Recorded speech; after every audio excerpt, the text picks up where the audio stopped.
All right, so we're good to go? Yeah. Ready? You've been called a compulsive liar. When people say that, I always go to the evidence. Representation when I first started was not welcome. You think you ever retire? I don't think that's in my vocabulary. And the people that you love and care for, it's not easy for them.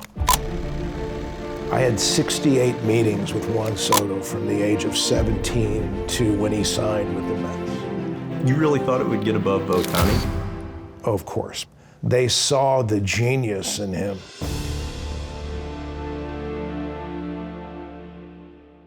I want to take you back to when you were a kid growing up. You grew up on a farm 30, 40 miles outside of Sacramento. Your family raised dairy cattle, cultivated alfalfa and oat hay. Describe what life was like back then. It was just not fun. I did not enjoy the farm life because I wanted to play ball. The best thing was I cut a tire in half and I nailed it to a post near the barn, and my father would have us do, things around the farm, and a lot of times we're in the field on tractors going back and forth in the fields, harvesting the crops, doing those things.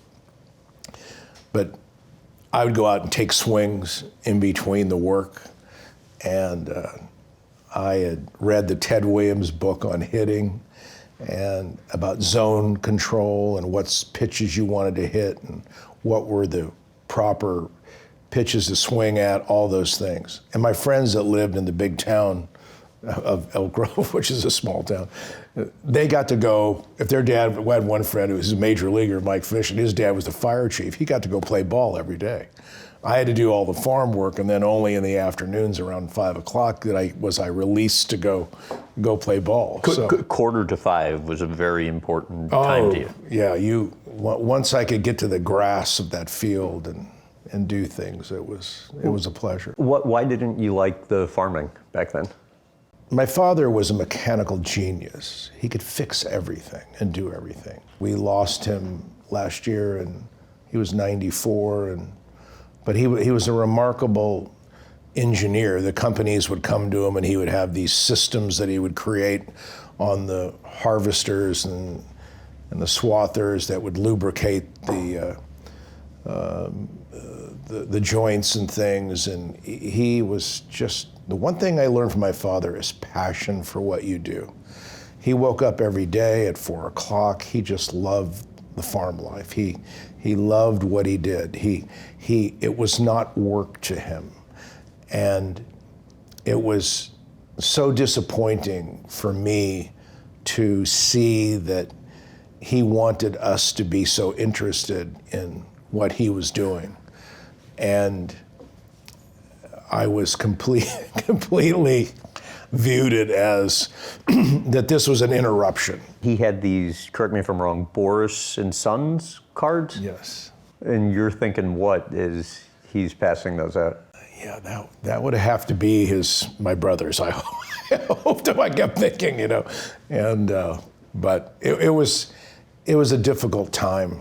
It was a difficult time for me because I was just wanting. The coaches would come pick me up, and they'd wait till I got my work done, and then they would come and, because we lived out in the country, so they had to travel, but they would come pick me up and then take me to and you kind of learned that at a young age that the coaches wanted you on their team, so they would come get you, and they would wait for you, and then they'd pick you up and then run you to practice, and I could see them talking to my father, trying to get a little more time for me to go play, with them and do that kind of thing. And how would that work out? Well, the one thing I did understand is that, in choices of college and everything, I had to help my father. I had to be there to aid him on the farm because financially we couldn't afford to hire people. He needed our help, and I always knew that letting me go off to school, I had to kind of be within an hour of our farm so I could go back and forth and help him and do things. And that was for me, like, I understood why that had to happen, because the betterment of our family and the needs of our family were there. And so it's, and I was fortunate that, because we didn't have much, but I was so fortunate that where I went to college, Pacific, they just melded into my schedule. They paid for my education. They were really, really gracious to me, because I wanted to study medicine, and I had the farm issue, and the schedules for, back then we played a lot of college baseball games in the winter and in the spring, and they adjusted all of my laboratories and things like that to allow me to play ball and study medicine. How did you do on the mechanical engineering test, and why did that make Well, your father think you were sabotaging the equipment? It was, back then you had to take, because we had the Vietnam War, and you had to take some entrance exams to colleges, because for gradients to get into school, because of the draft, the military draft. And I go in and look at my testing, and I graded in this, in the highest 1 percentile of all things, mechanical engineering. And I looked at it and I go like, oof, I'm not sure I want my dad to know that, because he's gonna think that, because everything that could have gone wrong on the farm always went wrong with me. And so if you were supposed to turn something to the right, I'd always choose left first. So it was a shocking development to me, no doubt. And he said what? Or did? His response was, really? What, outside of the passion for your work, what do you think he taught you? Invest yourself in things you're passionate about. And once you are passionate about it, don't forget that this is a daily measure. You have to be better the next day. You have to be aware. You have to have a drive within you that if you're going to participate on the farm has all these, you have weather, you have adjustments of the day to make it work. You have to manage what the day brings you, and you have to be ready for that. You have to be rested, you have to be prepared. And the other thing about the farm, it's 7 days a week. It never lets up. It's that ground and that life is always there. It's why farmers, I have the greatest regard for them, because their lives are their land, their crops, their cattle, their animals. It's just something they can't leave. And ironically, baseball's no different. You're into it, you're on it, it never changes. It's the same thing. It's 7 days a week. You have to be ready for it. You have to anticipate that it's never going to be the same, and you always have to be aware of and attempt to have a vision for change, for development, and also an understanding of the platform and the foundations of the past, so that those things most important stay constant. What do you think your mom taught you? My mother was brilliant. She understood me better than most. She would always pull me aside and say, I'm going to tell you something, that you have a way of talking and speaking, but you're going to need to really think before you talk. And around your father, I need you to think at least a day before you ever say things to him. And I would look at it, because you have a way of saying things to your father that are not, I understand your opinions, I understand how you think, but the fact of the matter is, you have to consider what he's going through in his world before you do it, okay? Because otherwise, what you want him to do is to listen to you, but you have to be really understanding of his position before you speak. And frankly, you'll learn that you're probably not going to want to speak in most instances.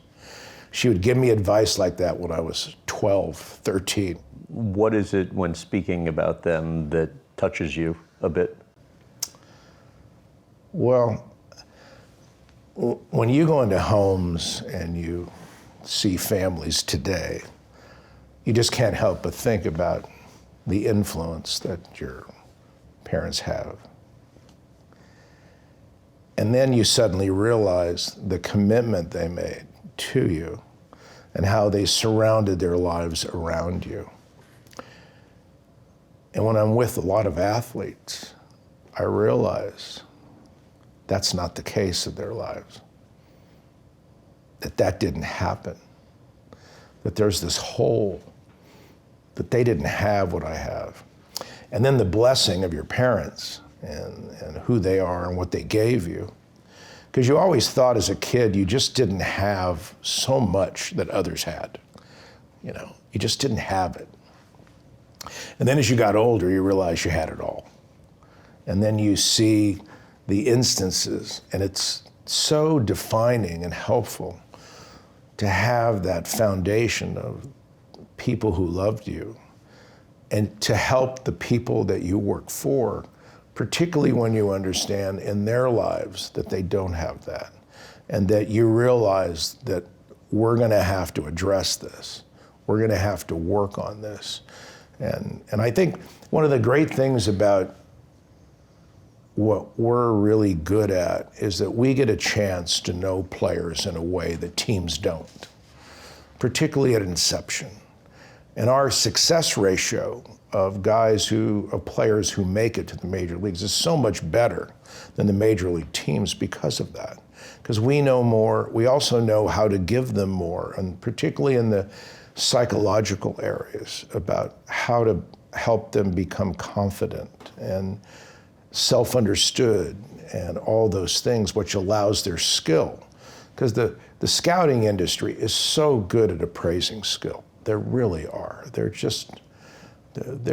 definitely, that's not the issue. The issue is about learning aptitude and the psychology of a player to how you're going to optimize it and help that particular player. And the exciting thing is each player is different. It's never the same. It's always, they all have their own thoughts and methods and psychology to work with, and being adaptive is, and being really correct in the assessment of getting them to be comfortable in how to deal with the failures and successes the games bring. So it all relates back to that fact of when you're a parent, and in your own lives and with your own children, you know, what kind of parent you needed to be and what you did. And so it was a very rewarding life in the sense that you had an amazing amount of discipline placed upon you because of the farm life. You just didn't have a lot of free time. But on the other part of it is, as a family, having parents that brought you so many models of what you should do that's going to lead you to happiness.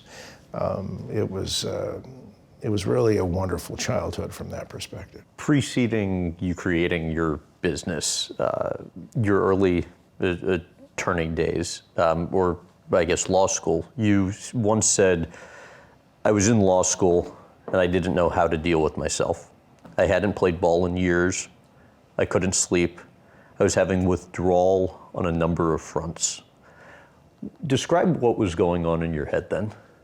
When I got hurt, first time, second time, you're just sitting there, and back then they didn't have arthroscopic surgery, and you're having your second, third knee operations, and I was so fortunate because I had a gentleman by the name of Bob Kennedy who was the farm director of the Cardinals, and he became the GM of the Cubs, and he traded for me. I had my second knee operation, and I'd always hit well. And he goes, look, just get well, and we're going to give you a contract, and we'll continue to talk. So I knew I couldn't do anything for a year because I had another knee operation. So I said, I'm I'm going to take my anger somewhere else. So I went to law school. And I know you've said this before, that there was a period of time where you were kind of an angry person. What was it? It was just the fact that I'd made the all-star team in A-ball, and I was starting to understand the game. And I was an outfielder at first, but because of my knee operation, you didn't run as well as you did. George Kissel told me, we're gonna make you an infielder, and he goes, and believe me, that's gonna be a chore, but bear with us, we're gonna do it, you can hit. And so we went through the process of that, and again, everybody in the game, I'd watch 40 players get released every year, which shocked me. Because the game had given me everything in my life, my education, when you signed, it was just tremendous. But you'd see dreams go away. High draft picks who got hurt, who could have gone on to college, and they ended up with little. It's a devastating thing to see, and no one knows that about professional baseball. It's a necessity because the attrition process is one where those with talent and performance survive and those who don't. It's part of professional sports. But to have relationships with so many, I had guys who was an All-American and could have went to Notre Dame and played football and baseball and gotten any signs and rotator cuff surgery. He's a catcher, and I'm sitting there next to him, and the manager tells him, you better hit today because I don't know if I can keep you because they're going to want to. And we're facing in a spring training game Joaquin Andújar. So you're talking about watching players. They have a scent, the fear. In pro sports, I would sit in the dugout. I could smell fear. I could see it in the players. And I kept on thinking, I got this education. I'm playing baseball for very different reasons. It's my passion. It's not needed for me to go out and have a life because I had my education. And because I'd always go back in the off seasons, and again, I would show up a month late and leave a month early. I remember I'm having Kenny Boyer monitor my neuropharmacology exams in spring training, and they were kind enough to do all these things for me. So I had a remarkable experience in professional baseball because I was educating myself and I was also doing something I just loved. So what was the anger? The anger when I was done was I knew, because they had to drain my knee every 10 days. That was no fun, by the way, but I knew that to be durable in the game, you couldn't continue this way. And so I just wanted to bury myself where I didn't want to talk to people. And going to law school is a good way not to talk to people because you just bury yourself. You're there. You're in the library every day. No one there understands who you are. They're there for their purposes of doing well in law school, and they don't ask you about who you were or what you did. You're in this just cone of silence, if you will, to do it. And then I remember I came out because I worked at a hospital because I had my pharmacology background, and I just didn't want to have a life. I just worked all the time, went to school all the time, and really didn't interact with anybody. Why didn't you want to have a life? Because I felt my purpose was exhausted, What do you mean? Because I wanted to be a ball player. And I had to go through that bridge of transitioning to the next life. At the time, depressed? I would say the term anger may lead to a psychology of I just don't want to think about it.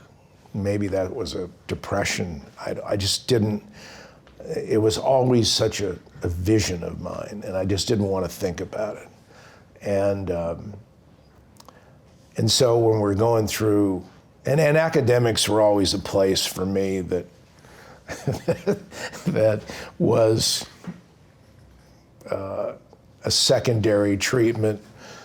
Knew you had to have the discipline to keep it, to make sure that that was in place. Because again, some of the people you met in your life, I had an organic chemistry professor, Dr. Gross. He was from Germany, and they arranged for me to do my organic chemistry labs on Saturday and Sunday. So we would play the game we'd have weekend series, and I would, on Saturday night, we'd play a Saturday day game. I'd do the lab, organic chemistry lab at night on Saturday and on Sunday.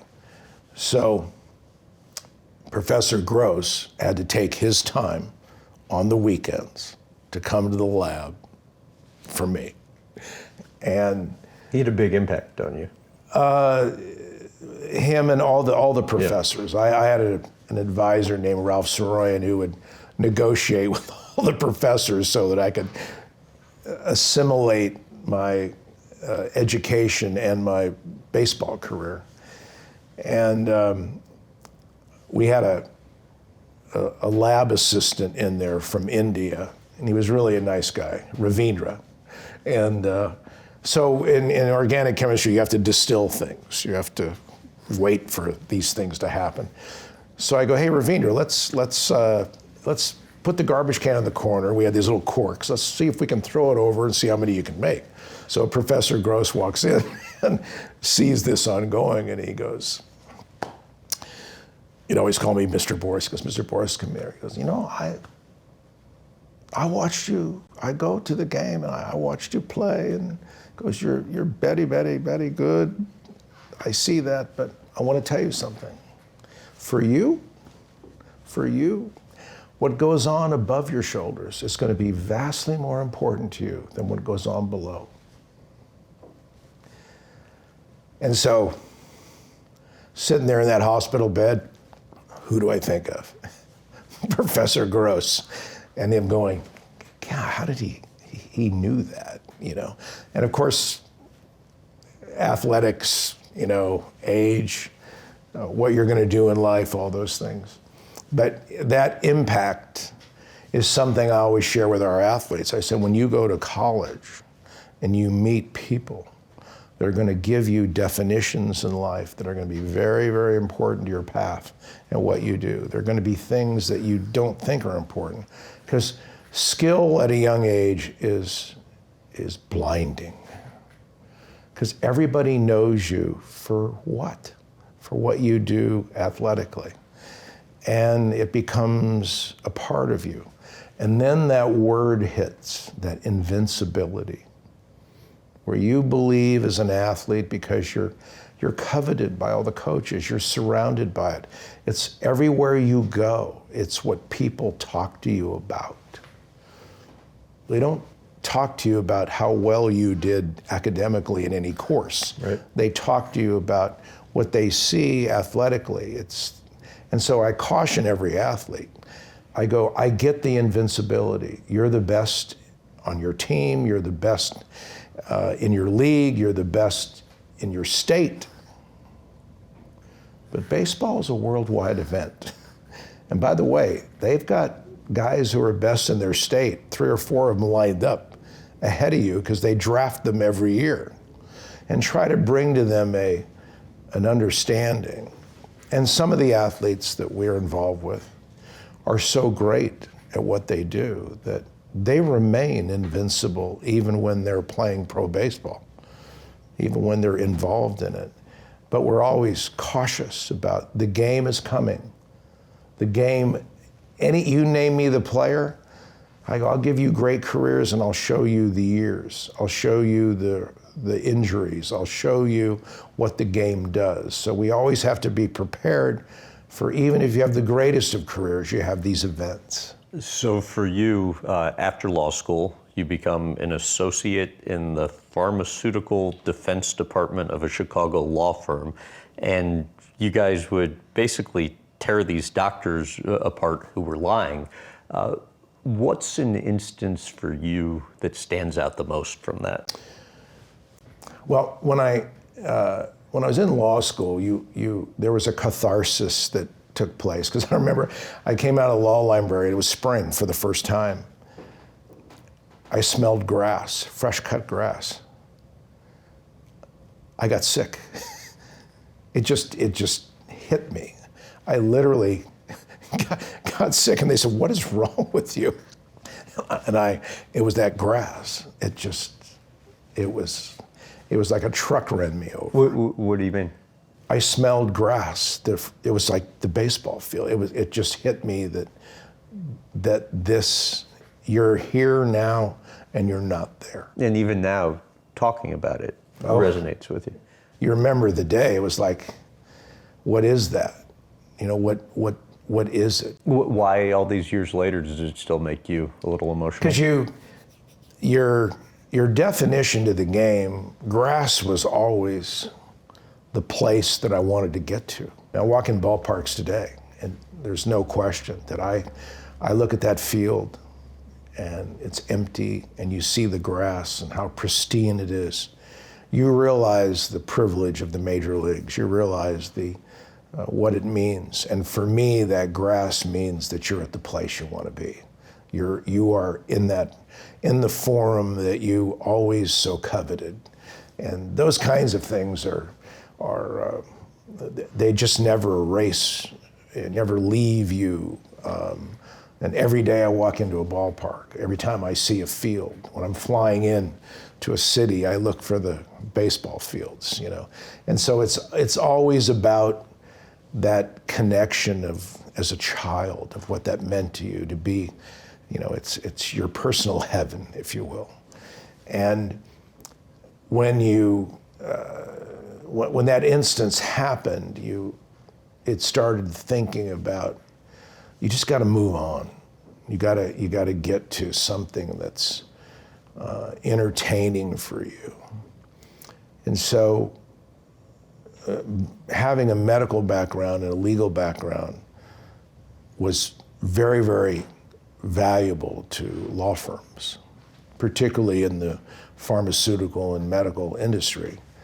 And so, because my goal was, I said, you know, I'm going to go into big farm. I'm going to use my pharmacology background and use this to kind of do the legal work for pharmaceutical companies. And then when you started going into law firms seeking your employee, all of a sudden I realized that, wow, this is a bit of a commodity, you know, that you have these two, and I had a lot of law firms pursuing me, and I went to the interviews. So I researched the law firm, who their clients were, all of those things, very prepared, looked into the pharmaceutical companies that they had represented, what they were doing, all that kind of thing. So I went into this meeting thinking, I'm going to be able to really advance what I think we can do to represent the clients that they had. And so I get in the meeting, and all they wanted to talk about was baseball. I'm going like, what? So that was the first one, then the second one, the third one, the fourth, the fifth, the sixth, every time. They didn't ask me a question about anything on my resume, anything about their clients. They just wanted to know about my life as a baseball player and how you pursued this career in law, and I was taken aback. I kept saying, I said, when are they going to leave me alone to let that go away? And everywhere you went, particularly in the legal community, it's all they talked about. It's just, And I'm going like, okay, you want to be polite, you want to be kind about it. You just didn't want to talk about it. And you didn't want to talk about it because it was painful? Yeah, for me, it was like, you played well enough to stay in it, but because you're hurt, you couldn't pursue it. So it was something that you just had a feeling about it. And for me, when I look back upon it, I go, the idea of the people you met and how they treated you and how loyal and kind they were to you. There wasn't a lot of that going on in professional baseball, but that was not how I was treated. They were, the people I was close to really were kind and made sure that they knew that, you know, hey, if you want to come back and try this, you can. We understand the problems you're having with your knees and all that kind of thing. So fast forward a bit, you're an associate in the pharmaceutical defense department of a Chicago law firm. Economically, I couldn't believe how much money they were paying me because I'd never really had that much. And I thought it would be like, oh, okay, this is what it's about. And I also knew that I realized in that arena that, and I got a chance to talk to the pharmaceutical companies, the executives, the people. I realized there was a fortune to be made in pharmaceutical arbitrage and knowing medicine and law, knowing what and how the research papers and what drugs they were going to develop, what that knowledge could bring to you. But the one thing that always bothered me was that the draft in baseball, it stayed the same. The game was appreciating in all forms, but they just unilaterally instituted this draft in 1965. And Rick Monday, who was a great major leaguer, was the first player chosen, and he got $100,000 to sign, and that was in '65. And here we were in the 80s, and the players are still getting the same bonus. It'd been like 17 years. And I'd seen my teammate, Gary Templeton, who was an extraordinary athlete, great talent, and I saw what he signed for. I'm going like, this guy is a phenomenal player. He's not getting anywhere near his value. Because you saw inside what draft picks meant to organizations. And we saw what the development of them went. And you heard from all of them what an extreme talent meant to a franchise. And you also knew how difficult it was to have these franchise players. And you knew that not many draft picks were worth that much, but a select few were worth a lot. So I said, there's something wrong here. So I went to my law firm and I said, look, I want to do my pro bono work. I want to do it helping these players. So I chose two players. One was Tim Belcher, who went to the baseball factory of Mount Vernon Nazarene College in Ohio. But he had a beautiful arm. And the one thing I could see from the pitching part was that this guy had late movement. And of course, you know, I'm wondering, I go, as a hitter, I could see that it wasn't just velocity, but he had movement, and he was a strong guy, and he was it was raw, very underdeveloped, but yet he had the stuff, and he was a remarkable human being, very, very disciplined. And then I met Kurt Stillwell, who was one of the most finished high school players still to this day I've ever seen. His father was a major league player, and he was then his high school coach, and he was just trained beautifully and was going to be a big league player very quickly because he did all the things that I couldn't do as an infielder. He had the feet, the backhand, the release, the exchange. He did the dance. He just had a beautiful way of fielding, and he was a switch hitter and a wonderful guy, and he had a scholarship to Stanford. And I told him, I said, you know what this scholarship means. This is a rare opportunity, because I'm sitting there going, I wanted to go, but it was too far from my house, and I said, this is a great opportunity, and you'll probably be worth more coming out of Stanford than you are now, because you can go directly to the big leagues. But I must tell you, with your skill, you could probably be in the big leagues sooner than that. And I don't get to say that, but I'm just telling you what I've seen from all my experiences as a professional player, that you are a guy that's going to move quickly. And so the teams came in and offered him the same thing, and both of them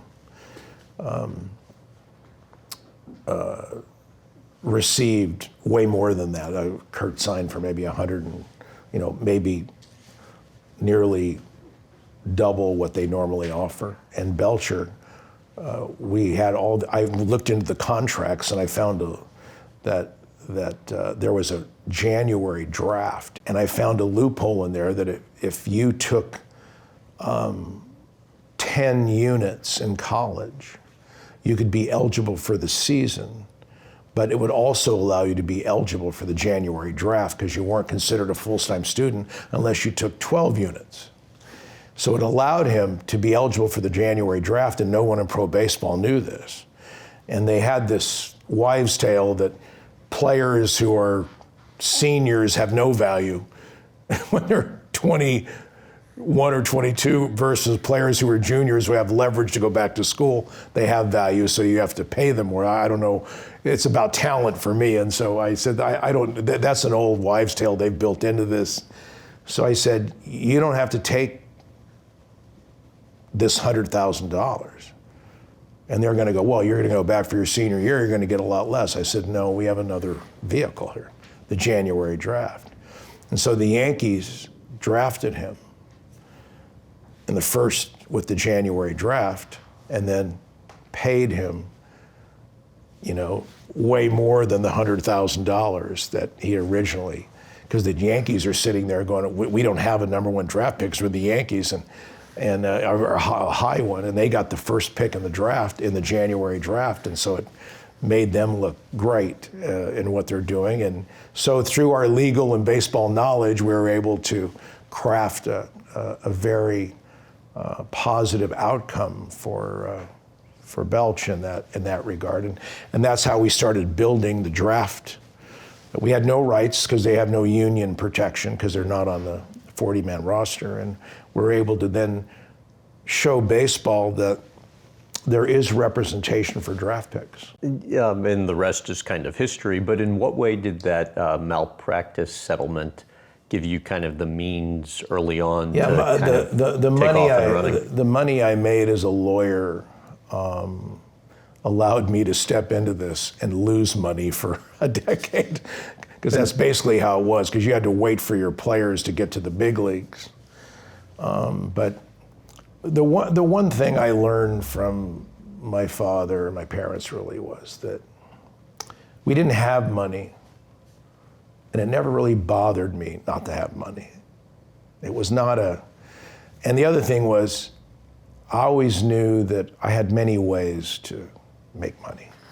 And when you had with my academic background and the whole thing, I always knew that I could go in and apply principles and not worry about making a living in the game. But once I got into the game, it was so rewarding to represent individuals, players in the game you love versus brick and mortar and big pharma or other things that it was just, you're dealing with people, you're dealing with the game you love. And I realized that the light had struck where this is really what we wanted to do. And then I knew economically it was going to be, but you know what, the other rule my father had is no debt.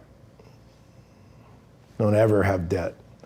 And so I went and I bought my place, no mortgage, and all the financial people will tell you this is not what you do, but in this game and in these things, I never wanted to have any reason to represent a player other than their interests, being a fiduciary. I wanted to make sure that I don't really need their money for me to survive. And that was a very, very helpful part of my career, because you had to take steps that people confronted you. Representation, when I first started, was not welcome. The owners were very upset about the draft. What sorts of comments would be directed your I way? had many situations where an individual would call me and say, look, I know you're a lawyer and you're a former player, there aren't many of them, but you really ought to come to work for us. And I said, I appreciate that, but I really think I can benefit the game and the balance of the game by representing the players. And they go, well, you make that decision and you work against us, and you know what's going to happen, because you're going to be thought of negatively in this game. And then it hit. One of my mentors, Don Woolett, my labor law professor, said to me, Who worked until his 90s? oh yes, wrote many books, a true, I've been fortunate to be around people who have a genius. It really makes you feel average when you're around these people, which was a good thing, because you always knew that you're going to have to really, really run to information. You're going to have to learn more, because you don't have the genius that these people have. And I remember that I did in law school, you have a thing called moot court, where you argue before a panel of judges. And afterwards, he came to me and said, and then he helped me in the process of how to prepare for arbitration and be an advocate in front of the judges and such, because he was actually a judge, an arbiter in the arbitration process of baseball. So he said to me afterwards, he goes, I'm going to tell you something. Be ready for this. He goes, 95% of what people say about you is going to be negative, because the clients you represent are going to be treated properly. And so when those threats came, I'm going, boy, Professor Woolett was so correct, in what he said, because the idea of it was the balance of the game was to bring the true value of these players to the teams. But there had to be a force, an advocate for the players for that to happen. And they had had such control of it for years. They viewed it as upheaval, as something really bad. And they kept associating this with my need for money. I'm going like, well, what are you talking about? I could go make 10 times the amount of money that you could ever make in this business doing something else. But that's kind of what they associated with. But for me, it was about bringing an element to the game, a truth to the game, and also the relationships where the next draft and the next draft and the next draft, the bonuses went from 100,000 to 200 to 500, and then with Ben McDonald, we got the first $1 million signing bonus, and on the way up to 8 million and 10 million and even 20, because it just showed that we were correct in the fact that a select few draft picks were truly worth what they were worth to teams. There was a 1992 San Diego Union Tribune article on you. It said, give him an ounce of leverage, general managers say, and Boras will spin it into a ton of gold. How even back then? Well, remember, what they're talking about is the awareness of talent. It's not leverage, because this game, professional sports, really any commodity in life is worth something more than the norm. And the fact that you have recognition for what that talent is worth is something that they're readily aware of, but no one is ever willing to do something until there is a stimulus that causes them to further recognize what they probably already knew at the onset. And that is that this particular commodity, this talent, is worth what it's worth to me. So therefore, I have to do something that inception I didn't think I was going to have to do. But in the end, it was very worthwhile to do it. And they view that as being forced. I view it as just bringing to light what you already knew in the first place. It's just that we're bringing it to the forefront so that you really have a greater appreciation of something that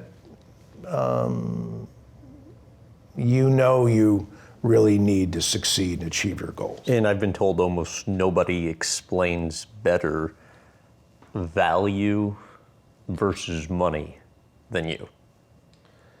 It's, you know, anything in life is very personal.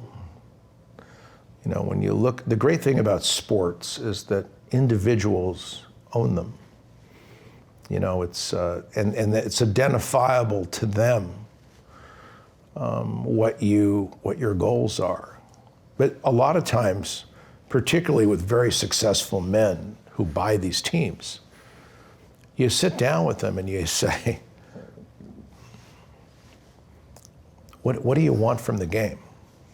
What is it you want? And generally they say, we want to win the championship.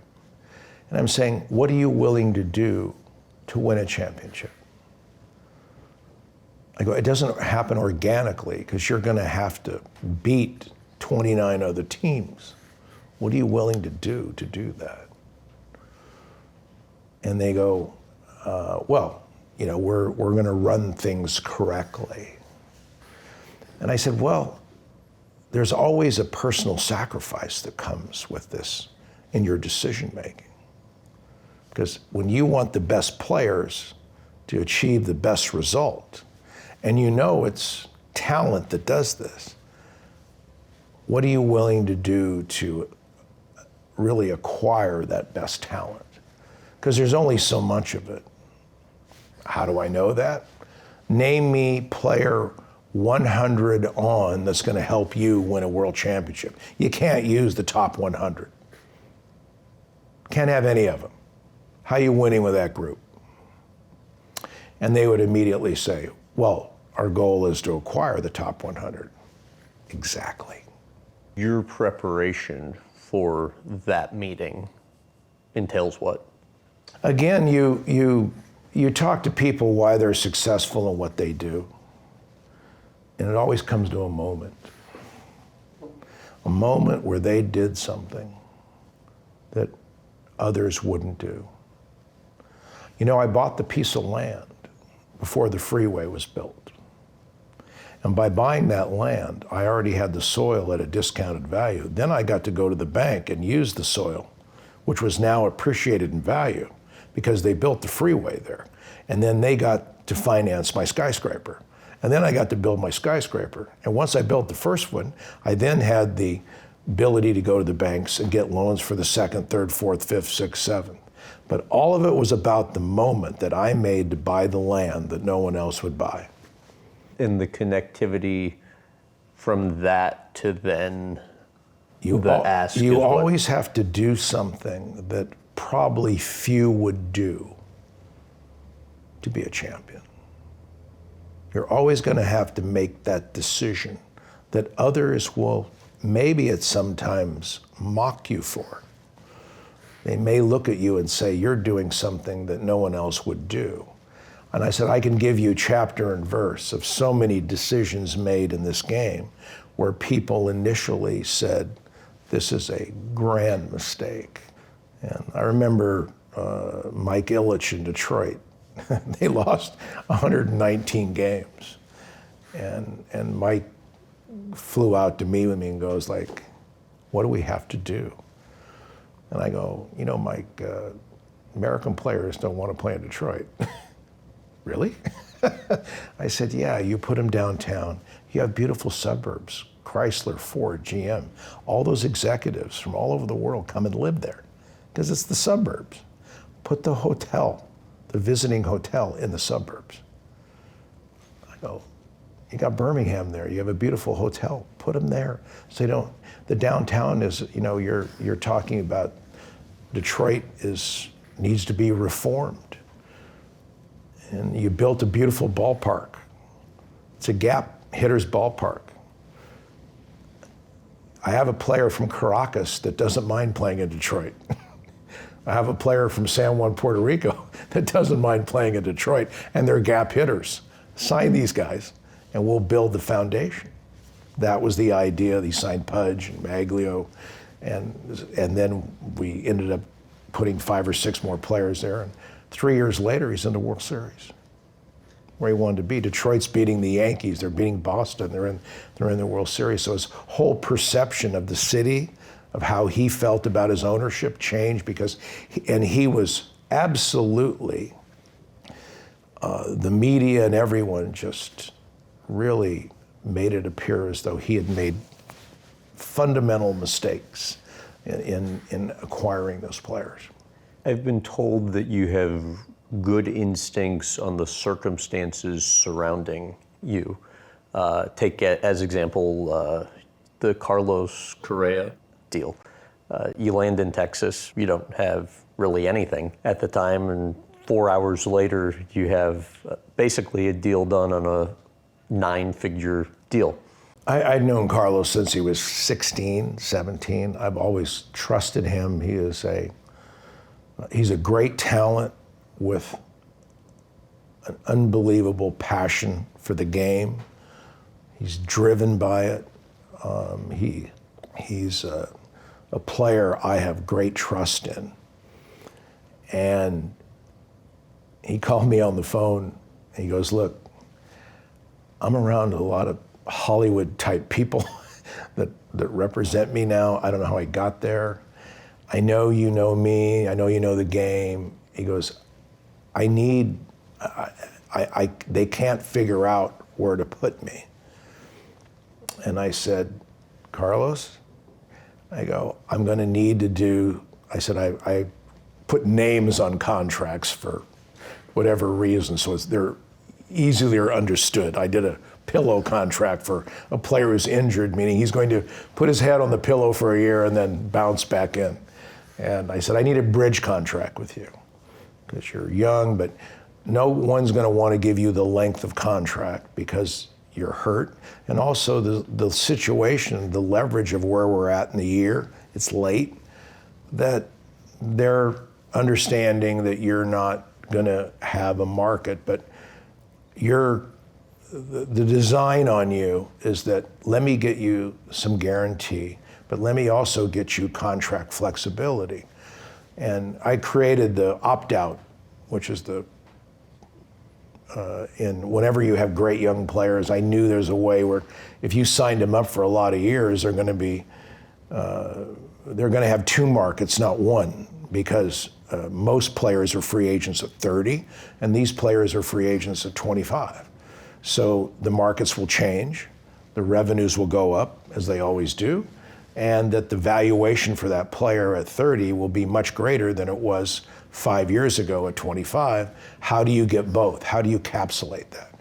So I created in the A-Rod, the opt-out, which was he signed a 10-year contract, as did Derek Jeter. And I told him, I go, we're putting an opt-out, as I need an opt-out in your contract so you can be a free agent again at 30. And he goes, that didn't register of anything of value to A-Rod at the time, but I said, it's going to be of great value to you. And I said, we have to strategically plan this. And I said, and the other thing is I want you to know we're going to put you in a ballpark that you mostly can succeed in, which for him he had a great, in baseball we have slugging and on-base percentage, which is called OPS. And he had a great over 1,000 or 1,200 OPS in Texas. And you're going to play well there, you're going to get these opt-outs, it's going to be the perfect contract for you. But I said, I don't want to do a contract that doesn't have this opt-out. Of course, no one had ever heard of the opt-out, and which goes back to my pharmaceutical background because they have opt-outs and contracts and things. So I apply it to baseball. And we did. And so I then, to Carlos, I said, look, I had this in Aaron's contract. I'm going to get you a bridge contract and go to the team. No long-term contract needed. Instead of you're seeking $200 million, they're going to pay you $100 million, but they're going to give you an opt-out after every year. I said, this works well for the team, and it works well for you. And so once we put them in the marketplace with that structure, then the teams said, oh, I don't have to spend the 200, I only have to spend the 100. And I said, for you at your age, our performance gradients on you is that you're going to have a great season, and your probability of having great seasons within this age bracket of these 2 or 3 years allows you the potential to revisit the market where you're going to be healthy, and you're also going to be someone that's going to be in great demand. And of course, did the bridge contract, and then the next year he signed a contract that was well within the market of what he was worth, you know. Give some color, if you don't mind, to your relentlessness. You know, people use that word sometimes, but it's more about understanding. What do you mean?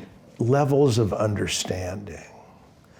Is that when you go back and you read about the fathers of mathematics or the fathers of science, what they had to say was viewed as anarchy, just utter anarchy. It was so different than the traditions of the beliefs of the moment. And yet, people always say to them that you're relentless in your thoughts, because your thoughts are what you believe is truths and what others think differently. And so the terms that we look at is that it's a level of understanding, is that I'm not saying you're not wrong about things. I'm just saying that if you consider these facts, your level of understanding will grow to where we're at, because with particular players, we have a greater understanding because we're with them longer. We're more daily involved with them. We understand them at a higher level. So when our pursuit for their valuation is understood greater. And that is often is interpreted as being relentless versus better understood. Tell about the owner who fell asleep in the negotiating session. It was actually a general manager. Sometimes we're involved in negotiations. That the job of a general manager is not just my negotiation, but it's so many others. And you know, these men are put in positions that are really difficult. And the days are long, and it's 2:30 in the morning, and we're going through a negotiation, and the owner's there. And I bet you the general manager had been up for, his sleep had been rare. It's the winter meetings, and he's negotiating with not only myself, but with many others. And all of a sudden, we hear snoring going on. And I said, look, just let him sleep for a while. We'll talk. I'll leave, and you discuss what we discussed. We'll get our notes together. But he's had a long moment of time. But you have events, because when I first started in this process, drinking, which is something I don't do when I'm talking with teams, and that didn't go over so well initially, because they wanted you to sit down and sit with the boys late at night, write notes on a napkin and drink, and I'm going, look, I'm a lawyer. I am not going to conduct what are really life-changing events for my clients and be drinking and doing things with you. And they would look at me like, who are you?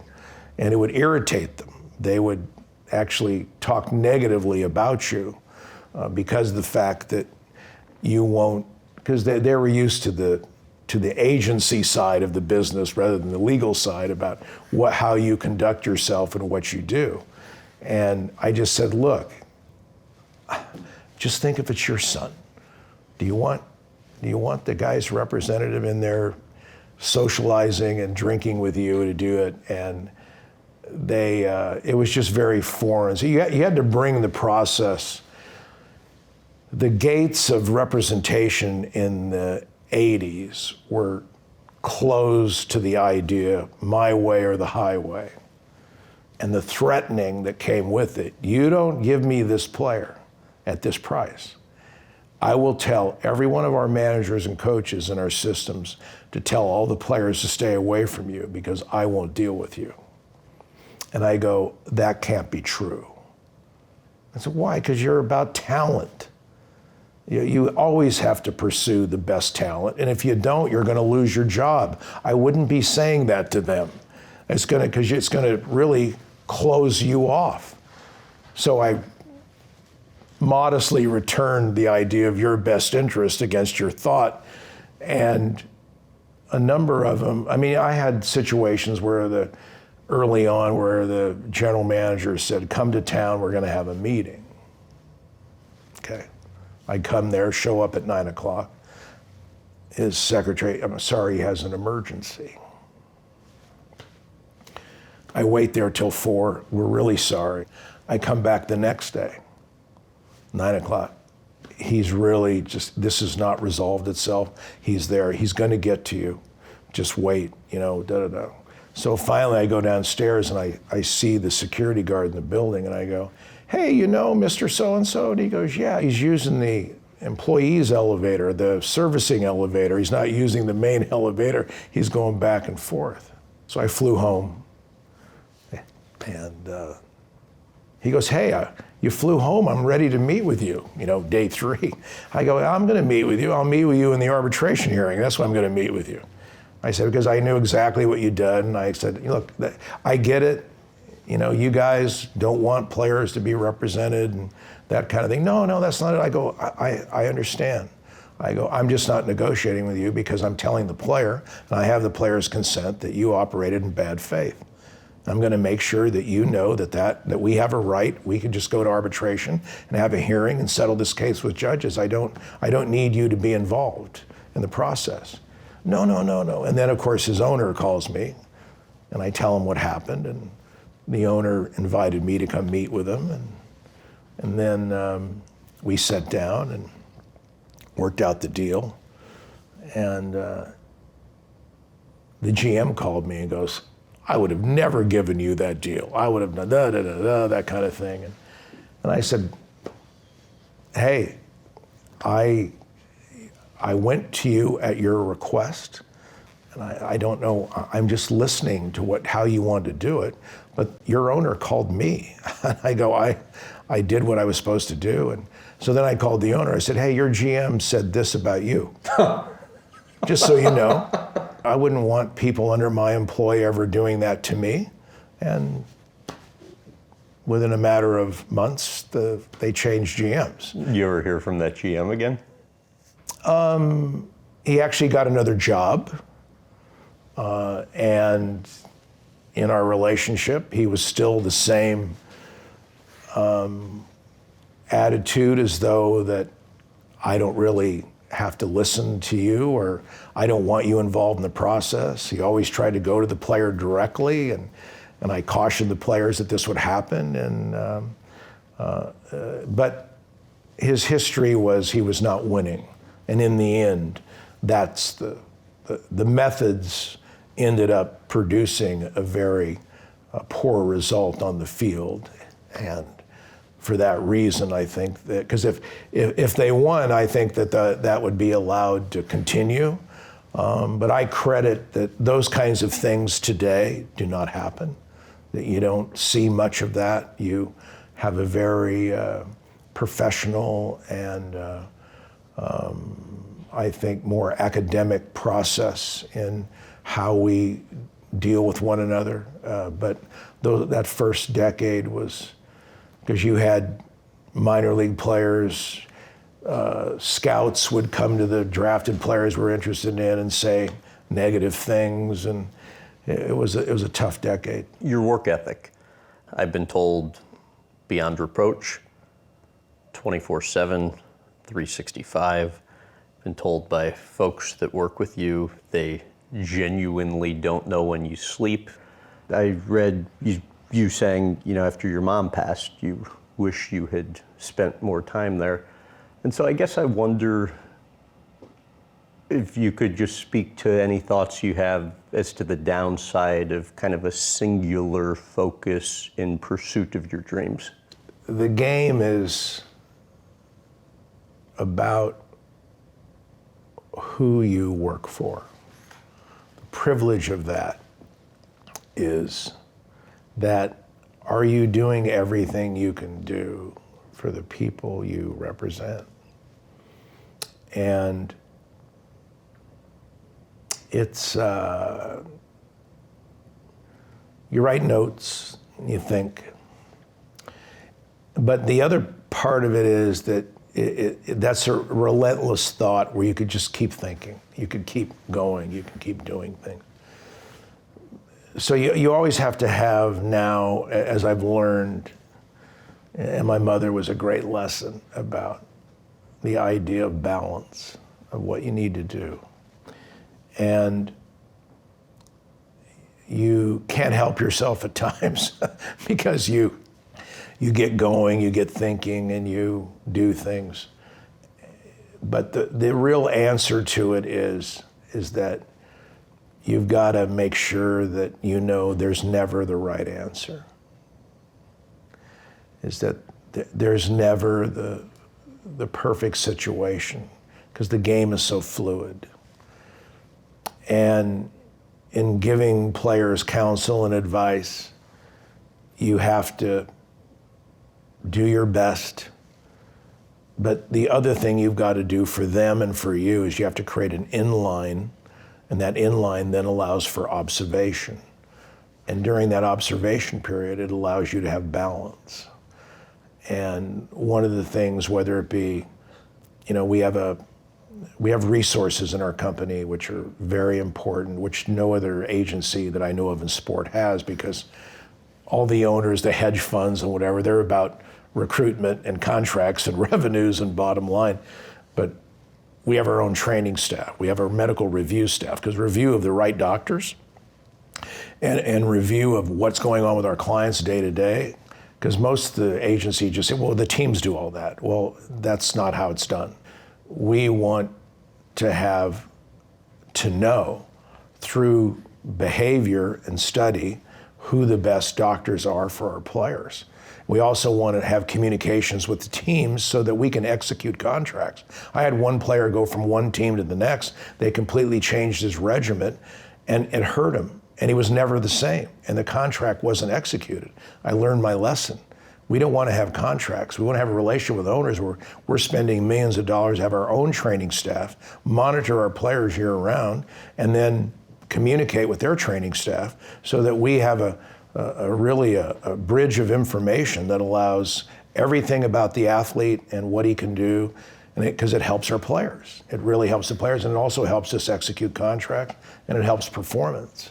So these kinds of things are what we've done to be better, which allows me more time for comfort and balance, to make sure that we have expert delegation of that. And we have our legal review. We have certain staffs that we have where we're at 160 people.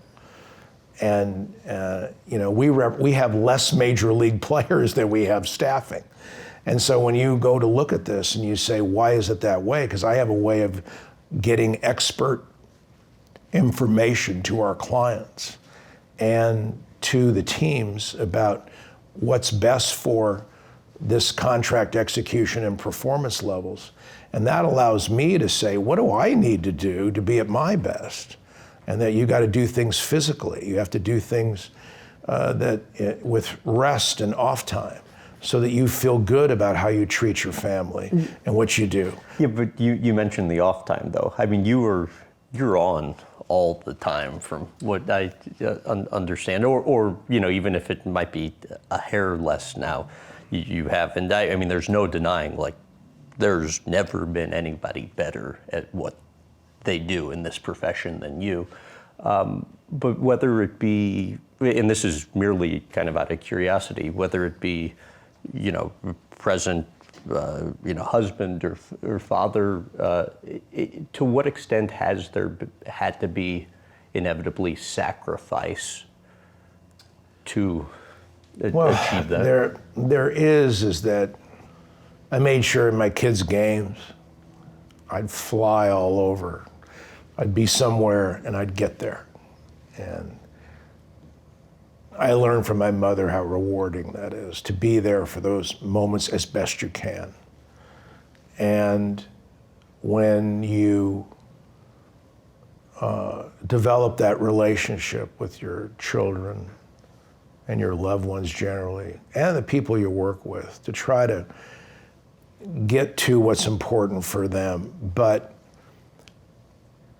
back to my father, when you have a dairy, the cows have to be milked. You got to be up at 4 o'clock to milk them in the morning, and you got to be back there at 2:30 to milk them at night.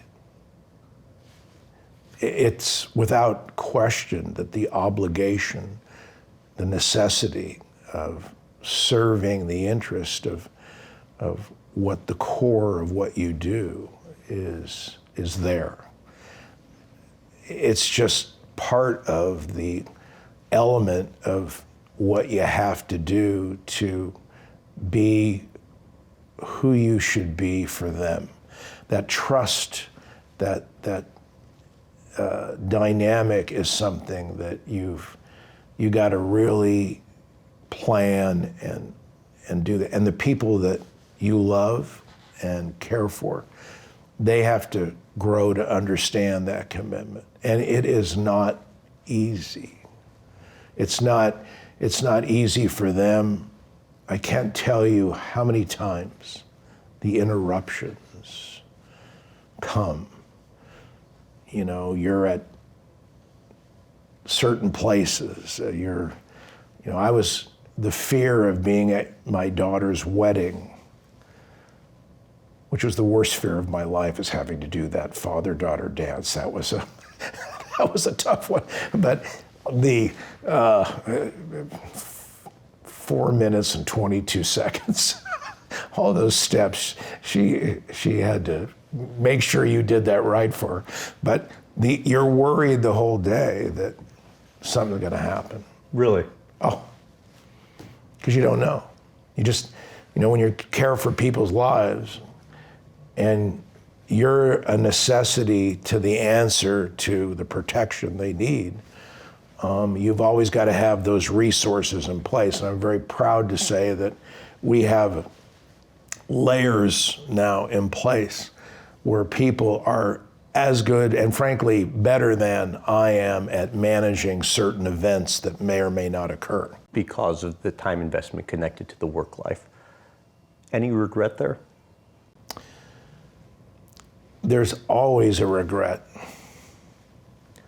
Because you sit down and you ask your kids, because now they have children. I go,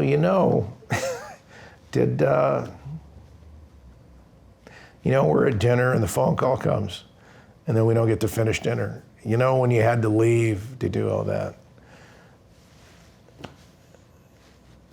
You kind of wanted to hear from them that it was okay, that it was. And they're very, very, very, very good about letting you know, come on, Dad, it's like, it was A-okay. You were there during the times, but you also know your children are very loving and protective of you. And they also grew to know that their friends' parents were different. It was a different lifestyle. It was not something where I built an entertainment system where I'd have one TV for them, and then I'd have my 3 TVs above where I'd have all the games on, and they would watch their shows and I would be there with them, but I'm focused on the games going on. Is it worth it?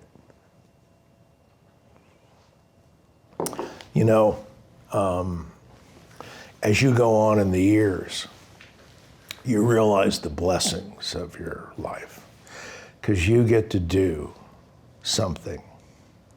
Because I hear from so many people who are not doing what they want to do. I talked to, I don't know, it might have been a year and a half ago. I talked to Pete Carroll, we went to college together.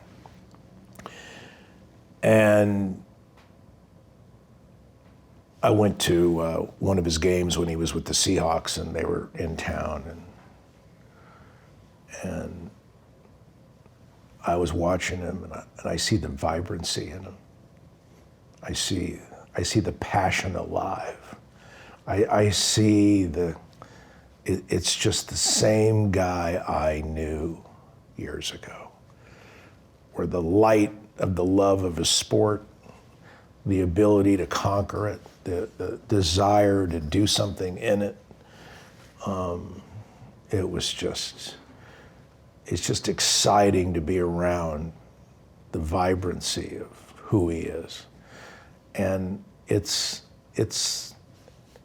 like you plug in to your game and then it lights up. Like when I go to the ballpark and you just sit there and watch little things and you just sit there and don't say a word to anybody and you realize you're doing something that it's the simplest form and you wonder, why is that something that's so really so interesting? Why does that affect you the way that it does? You wonder that. But the great thing is it doesn't change. It doesn't go away. It's just there. And so you can't get enough of it. You just, I went to the ball game last night. It's an exhibition game. And you just see the things that are around you, and then you go back, you check a few things. And now with the tech and the data systems and the staffing I have, I can come home and watch every at-bat of every client. I can watch every pitch. I get it all summarized for me. So I get to, basically, before you go to bed, you get to see everything that you need to see. And you get reports every half hour of every player you represent, where they are, no matter where they are, what they're doing, how they're doing, so that you're updated, so that you don't have less surprises, so that you're prepared. All of those things are the transactional behavior you have with the privilege of your game. Because the minute you're without it, what's that like? And my biggest problem is that about day 3 or 4 of, quote, vacation, I'm just wondering if it's as vibrant as being in the middle of what you do day in, day out. How did you and your wife meet? Met at where else? An airport, right. Explain what was involved during the 6 months it took to get her out on a first date. I think that she was doing something for her community, which impressed me, But I also, from afar, saw that there were an abundance of guys coming up to her, trying to engage her in what she was doing I don't know, she was the Chamber of Commerce or something. And I knew there were many suitors, if you will, in the process. And So what caused her to finally say? I just went up and said, hey, I live in Chicago. I was living in Chicago at the time. And I go, what is it? what is it that's going to be? I said, hey, I live in Chicago, what's your father do? She goes, well, my father's a dentist. Because I figured no one's going to come up and ask her about what her father does. Well, he's a dentist. I said, oh, great. And how long has he been practicing? And she goes, do you need dental work? Which is a good response. And I said, no. I said, to be honest with you, I was just trying to find out. I kind of watched you and how you deal with people. I figured that, you had parents that were in the service community, in some manner, medical of it, and she had her name tag on, so her last name was there. And so I went and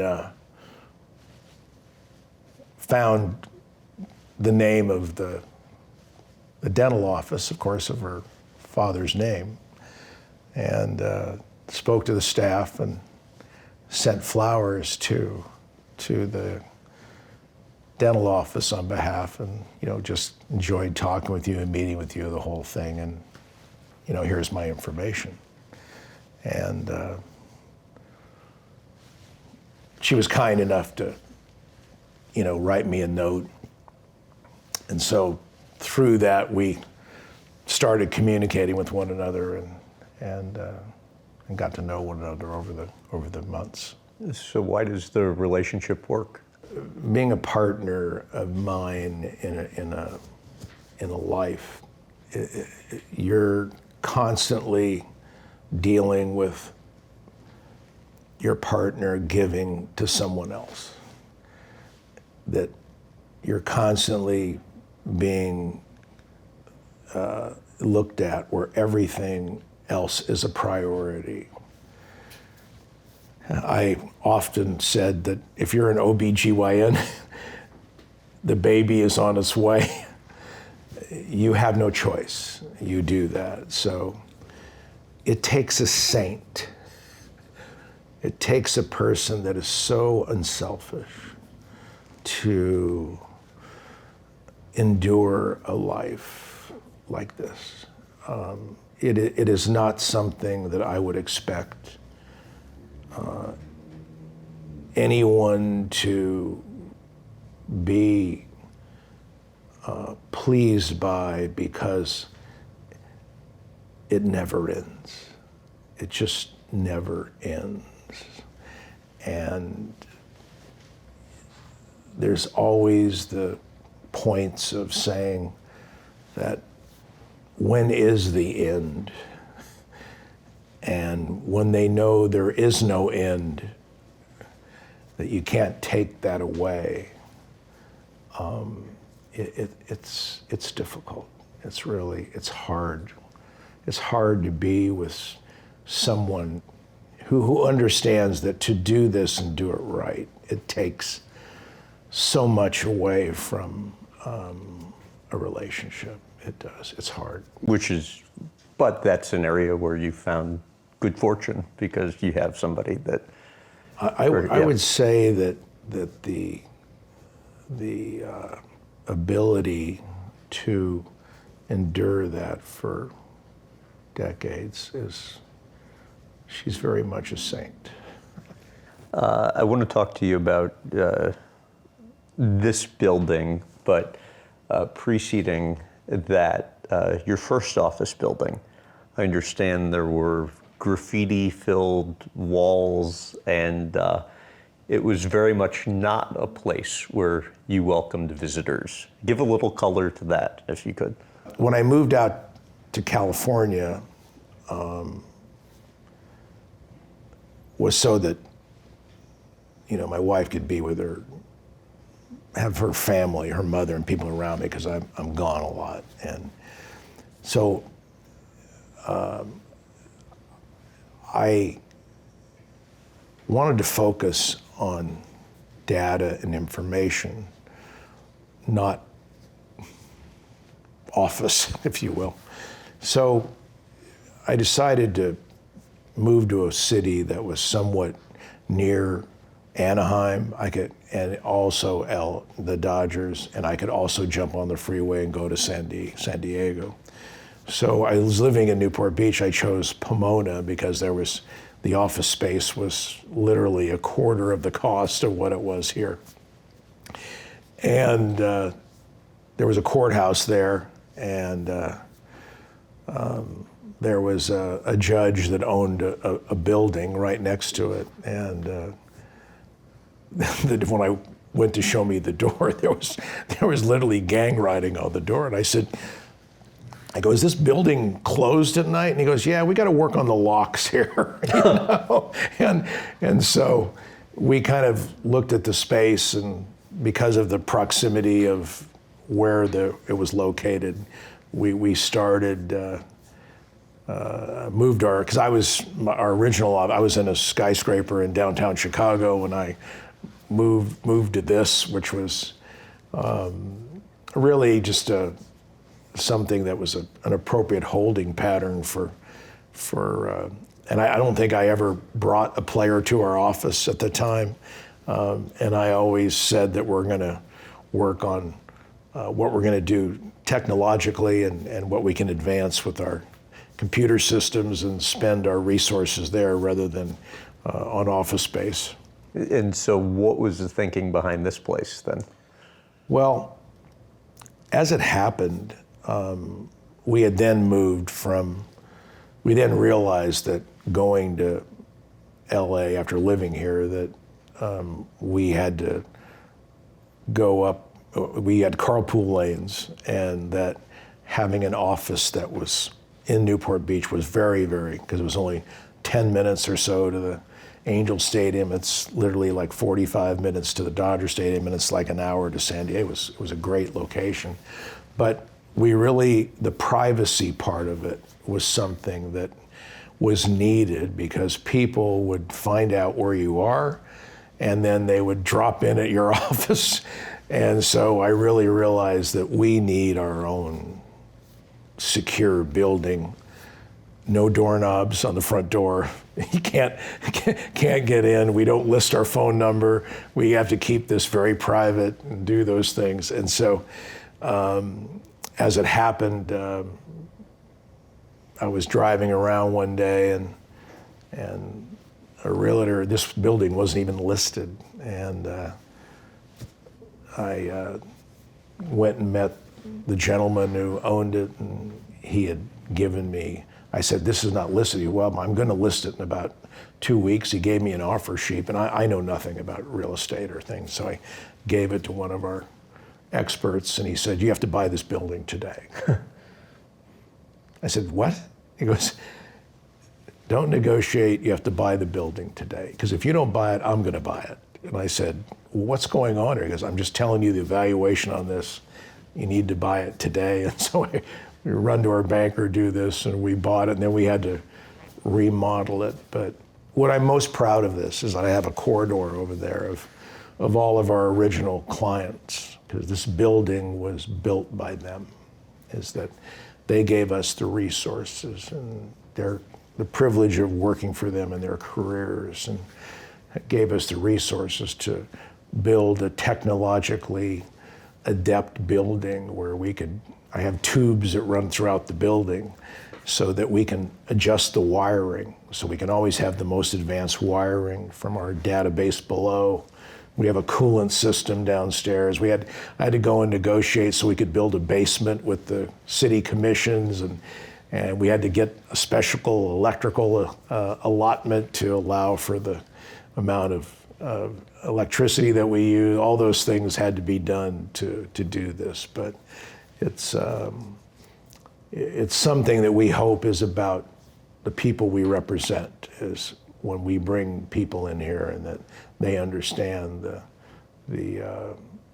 our history and who the current players are, and that all of this has come from the performances and the sacrifices of the people we represent.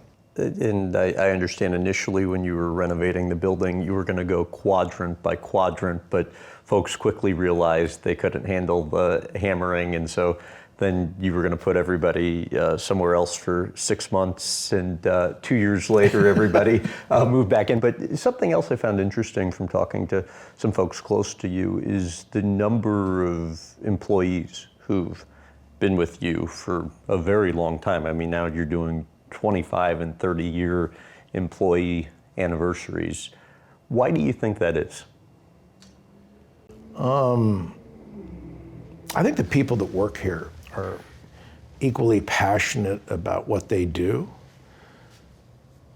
and they want to truthfully and sincerely tell the players that they work with and work for that we provide resources that no one else provides, that the care given and the expense, because we spend millions of dollars that no one else would spend on staffing and to protect the player medically, legally, performance gradients that we have, always upgrading to do things. I think they're very proud that they go and are able to tell the players that we have resources for you that others don't, and that you know the owner on down, because in the other companies, it's their segments, which is a business model, which is fine, you know, but our process is different. We exclude other entities. I get calls from basketball players, football players, boxers, iron ore companies, people to negotiate things all the time. We don't do it. We could grow this into a multi-sport operation and make triple the money. But the reality of it is, it's not what we want to do. We want to be about, this is your life.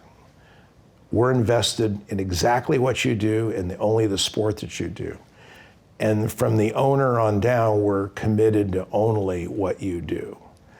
We don't really pursue, a lot of people want to buy into our company, or financial arms want to be involved in it, and we don't want Do you own 100%? Yes. Yeah, our family trust is, and our succession of this is one where we're a legacy company. We have the wherewithal to continue being a baseball-only company about the game that we are. And I realize that, look, financially we could do things very differently and make a lot more money, but my interest level in other sports is that of probably like a lot of other people. You look at it from afar, you enjoy it, but you're not into the true analysis and elements of understanding what's next today. If you understand what's next today, you have a good chance at being a step ahead to give the people you work for a greater vision of what's coming. And that's hard for a player. It's so hard for a player when you bring that message that, look, they're offering you today, but they're not offering you what your valuation is, literally in the tomorrow. And that valuation in the tomorrow is completely different than what it is today. And those thoughts require a lot to build into that. And the people who work here are so invested, and you have to have different segments of expertise to drive at that, to understand it, because otherwise the continuum of the past will always be the present if you don't have that viewpoint at hand. And so those are things I think that you have to be in one sport to invest that amount of time, because you have to know the markets, the teams, everyone involved, and it requires a very myopic view of your game versus others, because the collective bargaining agreements, the markets, the valuations of the teams, all those things go into how you work for these players. Critics. First, anything that you did during your earlier days in business that, looking back, you would have done differently? Probably what my mother said. Take a day. I wasn't as good at taking a day early in my career as I am now, where you take a day and you think. And although people may have strong opinions, they may have thoughts, I think now I'm really more understanding that they should have those. Your job isn't to say they're wrong. Your job is to add information so that they, in their own course, can evolve and maybe see things more in a lane that you do. And if they don't, you're respectful of the fact that they're in a position to have an opinion. How about the criticism of you that you think is fair? Well, remember that the news we bring about what the view of the future is not something that they are charged with, because they only want to repeat the present or past. That's their job. Their job is to retain what's going on currently and not alter it. They being who? Management, owners, team. That's what their job is. And I think to think like that you bring in disruption to their systems. The calculus of revenues and franchise appreciation, it's always expected and rewarded by them. But the consequences of that, in their mind, are the fact that I want to receive a greater share of that separation of cost with the appreciation. I don't want to let it go. And I certainly don't want it to scale at even intervals with the benefits of my work and I want to greater that margin. So the criticisms are always that we're doing things that hurt the game. We're doing things that are completely out of the norms. We're greedy. Because they always want to associate this with your money personally, or what you're always after, or you're the person that's always trying to do things that are really the antithesis of the norm. You've been called a compulsive liar before. There was White Sox owner Jerry Reinsdorf once said, you wanted to get the last bottom dollar, even if that meant hurting the relationship between the player and the club, and that, quote, I believe Boras doesn't care about relationships. I don't ever believe I've received a call from Jerry in my years, ever. Because every call that was made was from me to him, and there are few, granted, because he was a person that, had his agenda for his treatment of labor and owners back in the late 80s and early 90s. But when people say that, I always go to the evidence, because a lot of owners today call me all the time to talk about their teams, and they reach out and they always get a response. I'm very diligent about talking about the betterment of every franchise in every way possible because I want the game to be better. And we have a lot of data. We have a lot of information. We know about talent worldwide. We have a real understanding of it.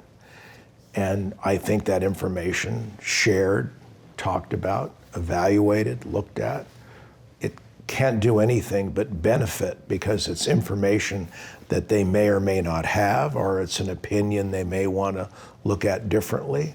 But in the idea of people that are in the modern game, if you will, of where it was now, in the last 20 years versus the first 20 I've been in it, it's a completely different cycle because you have many, many owners that, I could go down the laundry list of all of them that now communicate regularly, always return phone calls, reach out. And so relationships are very important to what we do in the sense of a better understanding of each of us. Our opinions may differ. Our reasoning may have different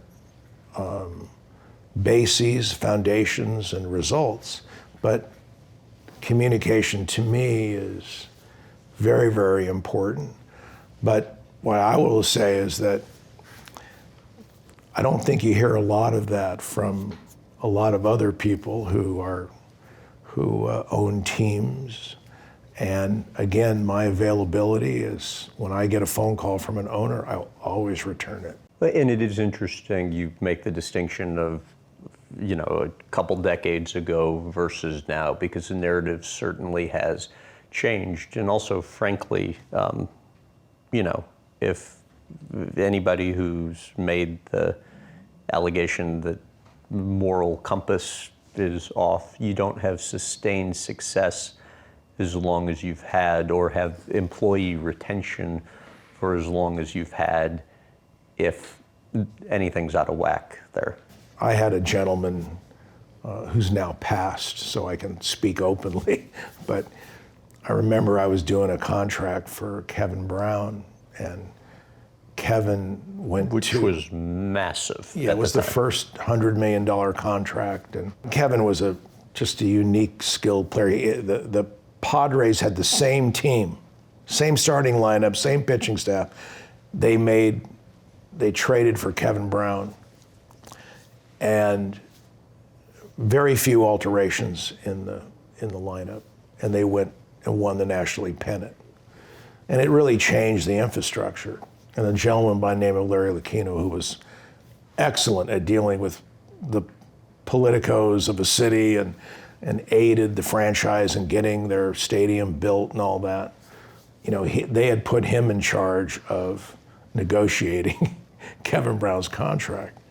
And he offered me like $44 million, which at the time was, I'd done a contract for Greg like maybe a year or two earlier.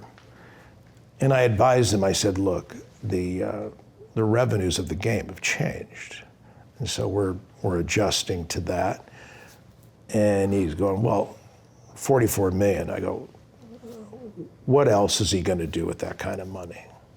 And I said, you work for a guy that bought and sold a company, bought and sold another one, bought and sold. I go, he didn't stop. Every time he reevaluated and he sold, and then he built something, and then he sold for more, and he became a very successful entrepreneurial individual and of great wealth. I said, why is that any different for a player with his skills? I don't understand why you would think that way. He goes, it's completely different. And I go, I'm glad you think that objectively that, you're apparently at Princeton, they teach you that it's completely different. I don't know. And so as we went through this, and Larry, he was a real funny guy. And I go, Larry, you're going to get caught in this market because the market's completely different. I'm just giving you notice. So we went through the negotiation, and I had 3 or 4 teams that were whatever, and the Dodgers had been sold, and I was negotiating with Peter Chernin, who's a really, really smart executive. And he really, Used to run Fox. yes, yeah, it really, a dynamic, I mean, in working with Peter, you could see that he was someone who had dealt with a lot of people of skill and talent in the entertainment world, but he also had an acumen about him where he really was a great listener and a tremendous negotiator. Really was good.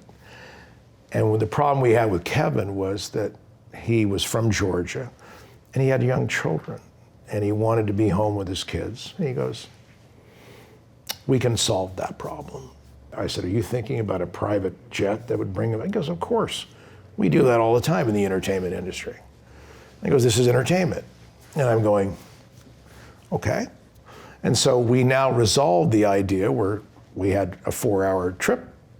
We had 15 of them, his wife and family could be there, and the Dodgers were now part of the negotiation. And then I had 2 or 3 other teams. And so in the end of the negotiation,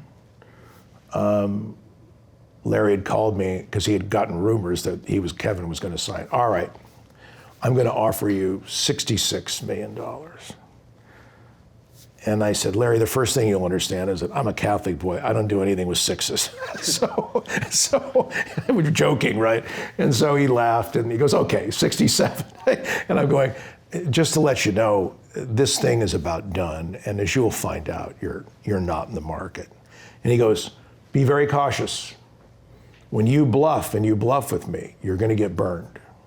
And I said, you know, Larry, I don't know, again, I'm back to your Princeton background about, is this what they have a threatening negotiating class, or I don't know. I go, you'll understand that I'm a lawyer. I'm going to be dealing with you for years. Why would I ever tell you things that I'm not going to stand behind? So he signs for 105, and Larry's statement was, no one else in the game would ever do this. The general manager there was just lost, hoodwinked, whatever. He made him believe that there were all kinds of offers for Kevin Brown, and none of those offers existed. And they bought it. And of course, he didn't know the person I was negotiating with was none other than Peter Churton, right? Who had very creatively had put this jet answer into the equation. And so it came out, he had made those statements. And then, of course, I remember talking to Peter, I don't know. And he goes, I'm not worried about that. He goes, the reality of it is we have to believe whatever value we want to pay.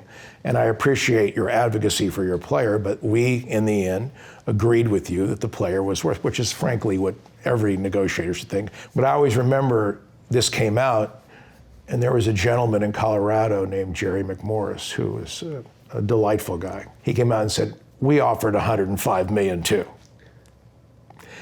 And then I always tell this story to people about negotiations so that you understand that I don't have to tell you what the market is. I don't have to have other resources to prove to you what the market is.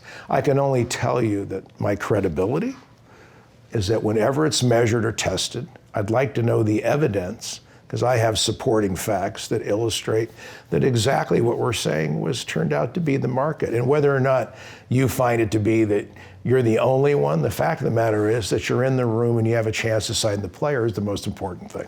I remember where I was when I read the news of Greg Maddux signing the contract. And I watched him pitch in high school. And I went to his house and I knocked on the door and I said, hey, I'm very young in my business, but I wanted to represent him. He shows up at the door and he's like in his underwear. I'm going, hey, how are you? And he goes, hey. And I go, hey, I saw you pitch. And he goes, I remember his first words. He goes, why would a guy like you want to represent a guy like me? When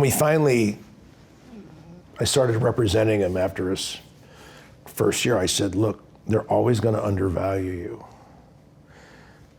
You have to understand how preeminent you are at what you do. And his thing was, he's a very modest man. And he goes, I'm okay, but I'm not that great. And I'm going, yes, you are. You're not going to convince me you're not. I'm telling you, you're that great. So his first years he got there, and he got hit around a little bit, and he then developed the cutter where he could take the ball and move it right and left, in addition with his changeup and his fastball, and that was it. Then he started with extraordinary earned run averages. His talent grew, and each year they're offering him contracts. And he's a high school graduate. He was, I think, a second-round pick. Didn't have a lot of money. And they offered him this contract that might have been, at the time, $7 or $8 million, which is a lot of money, obviously, for them. And I said, look, with you, it's just going to be continued recognition of what you do. Your value point won't be recognized until all teams understand who you are. And you understand who you are, we should wait. I said, it's not going to go away. It's just going to go up. And it was a telling point. Because now the team gave a proposal. All of his teammates are telling him to take it. And he's in the locker room, and he's there, and it's, he and his wife have to trust me. And he goes, okay, I've gotten better. You were right about that. I've gotten better. And I think I'm going to get better, too. I can be better. I said, exactly. So he pitches the next year. Then they come back and offer him $14 million, double the amount. And then he comes to me and says, what are you seeing? What are you looking at? And I didn't want to get into some of the things that which we now can define more with tech. We can define it much better. But I just said, you are a genius at understanding hitters. I watch it. I watch you adapt from a bat to a bat. They move up in the box, they move back. I go, how you make them think. And I remember one time Darren Dalton hit a home run off of him and off a changeup. And he goes, watch this, because they had to play him like within 7 days, like immediately, next time. And so he goes, watch this. I'm going to throw them all changeups. And I'm going, he beat you with a changeup? He goes, yeah, he thinks I'm not throwing him a changeup anymore. I'm going to throw him all changeups. And I'm on the edge of my seat watching him every at bat just throw him nothing but changeup. And he kept thinking he was going to get a fastball. It was remarkable to see the intellect, the trust, the instinct, and then execute those pitches perfectly. And so when the Cubs came to him this time at the All-Star break, and they offered him $20 million, which is Roger Clemens and Doc Gooden contract forms, And no player had ever gotten a 5-year contract that was a pitcher, because back then, pitchers, you don't give 5-year contract. It was all this dynamic that was going on in the game about their histories and things. And I said, you're not a big velo pitcher. You're going to be very durable. It's amazing. You get movement on the ball without having 97, 98. It doesn't put wear and tear on your shoulder and elbow. You are one of the most valuable players in the game. He looked at me and goes, oh boy. And his wife, Kathy, kept on saying, because the first contract, it was hard. It was tearful. The second contract, she was a real proponent. And the third contract, she just said, Greg, he understands markets and these things. This is not about pitching, it's about what he knows about your value in this process. And she was so supportive. But I went to him and I said, look, I know you love Chicago, but what's your goal? Because, well, I want to win. And I go, under this corporate structure, they intend to pay you and you alone. They will not pay others. You're not going to have the depth or the talent to beat these other teams. You just won't. You need an owner that's going to give you that supportive cast to do this. I'm sorry, I know you love the Cubs, but I wanted to give you an honest appraisal. I said, okay. And that he understood that. He goes, you're right, I understand. And so I said, I got to ask you a question.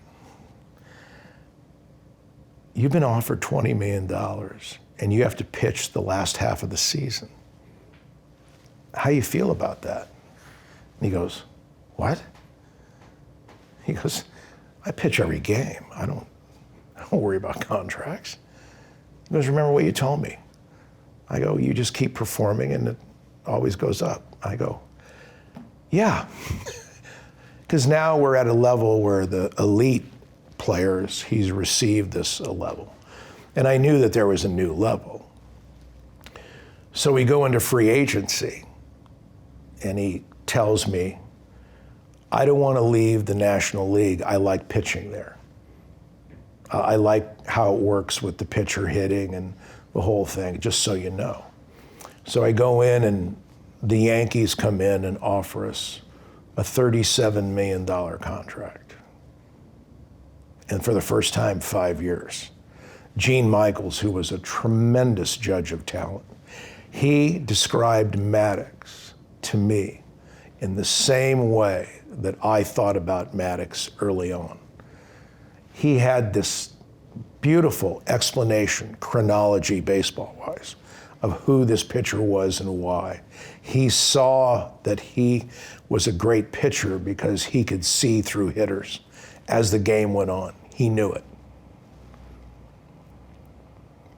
And I go, the Yankees can win, particularly with you, but it's not the National League. And he goes, you know what, I understand, this is this. And the general manager of the Cubs then came to us and said, you take this offer, which was then like 23 million. Otherwise, we're out. I'm going to go sign 3 players instead of 1, and we'll be a lot better off. And I said, I'm going to tell you right now that you do that, and you may be putting yourself in a position where your job would be at stake, because this is Greg Maddux. I would not do that. You're a bright baseball man, but I am letting you know that I would. And he goes, 3 players versus 1, I'm not, no one's going to question my judgment. So when we got the Yankee offer, obviously the economic war was won, but I remember what he told me. So I went to Bobby Cox, who is one of the most brilliant baseball minds of my time in the game. He had the ability to be an executive. He had the ability to be a GM, a manager, and obviously he was a really quality player in his own right. But he had a gut for players. He was, I remember he watched Steve Avery pitch. I want that guy. And he was then a GM. He understood. And when I came to him about Maddux, he goes, Maddux wants to play here? I go, yeah. I go, I think they had a guy named Charlie Liebrandt. And I go, I talked to the owner of the Rangers. They need a left-handed pitcher. You may want to do that. He goes, we're not offering what the Yankees offer. And I said, look, he wants to pitch in the National League. I go, that's important to him. So they're in New York, they're flying back, they give me the okay to do the contract. Bobby calls me on the phone and says, I can get you 28 to 30 million. I said, I want some Cy Young bonuses in there that allow me to get close to the New York offer, but not really near it, but okay, we'll do that. So he lands and I tell him, I got you the National League. I got you the Braves. It's great, they're gonna be really good. They've got this young pitcher named Smoltz, and they have Glavine and Avery and all this. This is gonna be really something. And to be able to deliver what he wanted, his goal to win, and the team and pitching in the league he wanted, for me it was like, wow, you were really able to do your job and get him exactly what he wanted. And he went on to really, in my mind, one of the greatest values in Major League history is the 11 years and they paid him a record, that was a record contract and valuation. And then his second one was Glavine, Smoltz, and Maddux are all free agents at the same time, on the same team, with the same owner. And in spring training, before the free agent year of Glavine and Smoltz, they signed both of them to contracts that were at the same measure that Maddux was 5 years ago. And I said, Mad Dog, I go, the revenues of the game have changed completely. They're almost double. I go, the valuation is not what you signed for 5 years ago, it's a new evaluation. And he goes, okay, I can't wait until Smoltz and Glavine what I'm gonna get. Let's just wait. Because his thing was about, he played golf with these guys all the time. And so he ended up getting a contract for like 58 million. They ended up with a contract in the low 30s. And the great thing about Greg Maddux always was that he got to stay in Atlanta. We never became a free agent. Ted Turner was unreal about this. He was just, because he understood Maddux's value and did the process. But Maddux said, the best thing about this contract is that I get to go pay for golf for Glavine and Smoltz for the next 5 years and remind them that I'm on the same team and I got the rewards of what the locker room and my teammates mean to him. And that, to me, when you give a player his pride and his pride in the locker room and what he does, it really illustrates to me the effectiveness of what we did together as a team. And he got his ring. He got that thing he most coveted was that world championship, and he got it.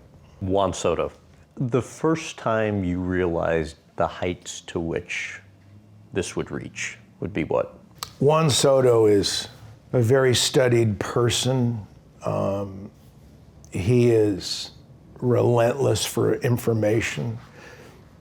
I had 68 meetings with Juan Soto from the age of 17 to when he signed with the Mets.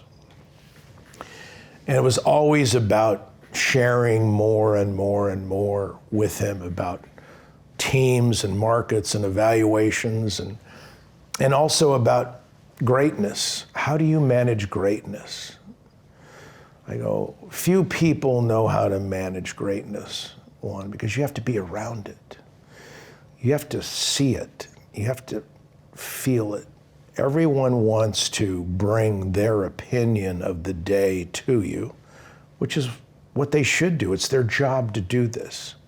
But remember that you're different. You're different in performance, but we know you. We know who you are. So what I'm going to do is that I need to get you to free agency because they will never offer you your value. The institution is not capable of offering you your value. The system requires you to be in a market for the real registration of your value to be reached. It will never be reached in a unilateral market, one team. It just won't. Not an easy thing to explain to a 19-year-old. But he kept asking questions, kept learning, kept seeking information. I remember when we talked about strike zone management, and I used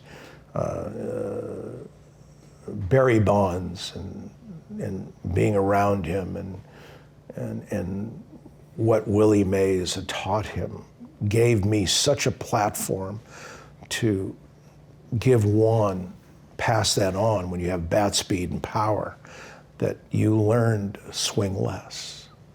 You learn to only hit your pitches. You learn to be strategic in what you do. This is what the great players have done.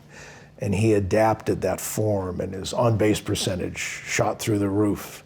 And this is a guy that in his first 100 at-bats in pro baseball, I don't think walked. He was a swinging. And then he got some great advice from coaches about being patient and doing things. And then we kept adding to that. So we knew that Juan was a learner. He had a learning aptitude. He was that person with this amazing skill. And he was also a great teammate. He was never worried about being the guy. He just wanted to have a winning team. All these attributes, which are about why greatness is perpetuated. And I knew it, much like we saw it in Maddux, we saw it in him.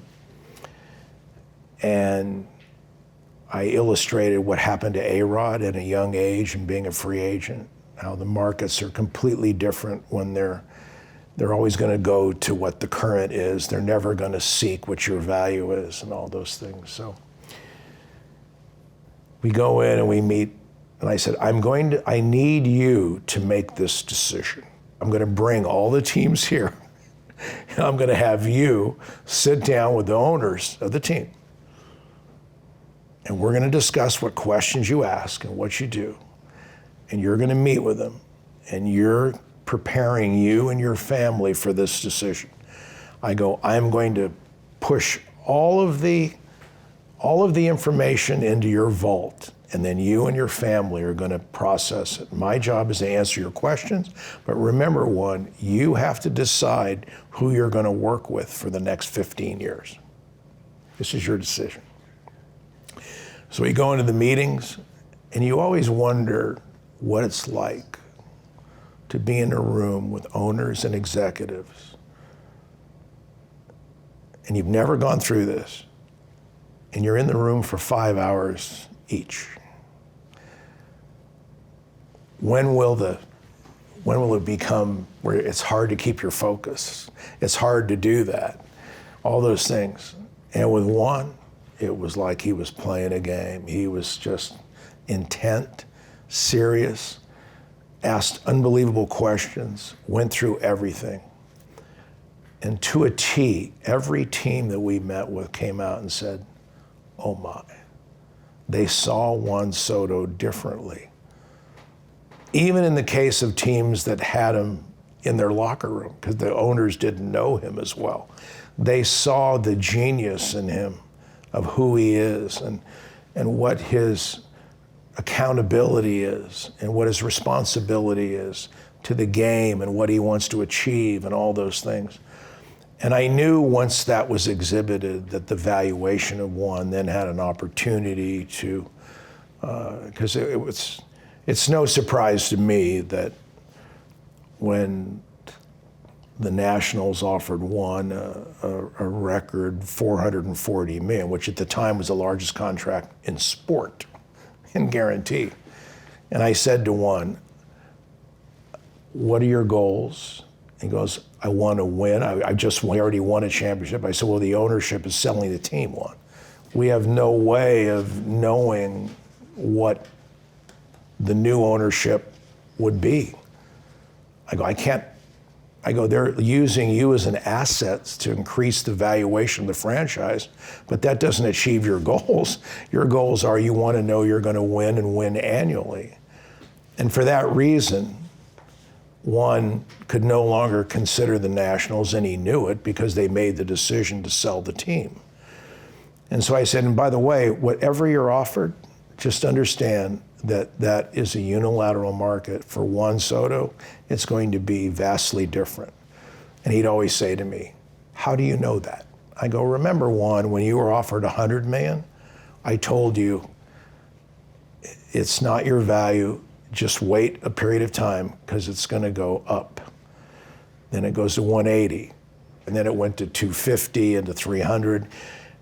And you have to respect that from the environment and the upbringing of where Juan was raised in the Dominican, with a very, very modest upbringing, that I said, Juan, it can never be about money. It has to be about your value for you to do this. You really thought it would get above Ohtani?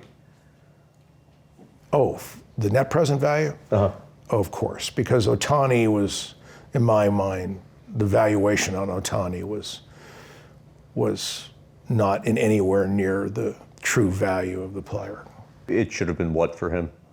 Well, Ohtani brings $150 to $200 million of revenue to a team. Ohtani also pitches, and Ohtani also is an MVP hitter. So when you look at this, it's going to be very easy to say that, reflecting on what an MVP type bat is worth in Juan Soto, then you evaluate Ohtani and say, what is he worth? So you think he would have been what? Oh, he's $1 billion player for sure, because of the fact that he has an evaluation that who brings the global rights of teams are yet to be exhibited. And Ohtani is proof of that, because he brings Japan, Korea, the Asian market, 200 million people to the regional rights. Because as I read the agreement, the Dodgers get to sell their regional broadcasting rights internationally, and everybody can buy them to watch one player, Ohtani. So the valuation on that is literally just so extraordinarily high, because he brings a nation, a global rights to a franchise that didn't exist. And he's $1 billion player without needing to defer all the money. Well, I always look at the net present value, the whatever they did with it, but the point of it was that he is so uniquely skilled on the field that, in addition to the fact, but he pays for himself times 4 with the revenues he brings in. And so he's created something that is, unheard of to a sports franchise. And I go to Japan every year, I knew this, and I had met with Ohtani 3 or 4 times. How close did you get to signing him? Well, we never really knew the process, but his parents were delightful people. He was wonderful, very polite, as was his coach, and the whole thing. We thought we were very close, but we ended up knowing that the team, his former team, was directly involved in what the choices were. And I think I flew 150,000 miles, but watching him pitch and throw was well worth the time spent, because he's a remarkable baseball talent. He just really is. Did you beat yourself up losing out on not having the opportunity to work with him? You realize that the forces that were in effect in the decision making were not something that you could in any way control, because the basis of it was very different than the normal individual player choosing a representative. It was just a very different process and need from that perspective. So that's a yes or no? No, the answer is that you or you can't. You have such great respect for the player. And watching him every night, as I do here in LA, it's certainly you could have imagined the difference that we felt we could have made with him, yeah. The impact of your 10-year, $252 million deal for Alex Rodriguez back in 2000 was what? Well, the impact was far greater than I expected because it became a financial news story rather than a baseball sports story. Because everybody came after me and he goes, he's getting double of any athlete in sport. And I said, you understand that we have metrics to evaluate players and valuations that we put on it, and we think this contract is a beneficial contract to teams. And they would go, on what basis? And I started thinking, I go, probably better left without explanation. And I said, just kind of watch this player, because he plays on the dirt, meaning infielder.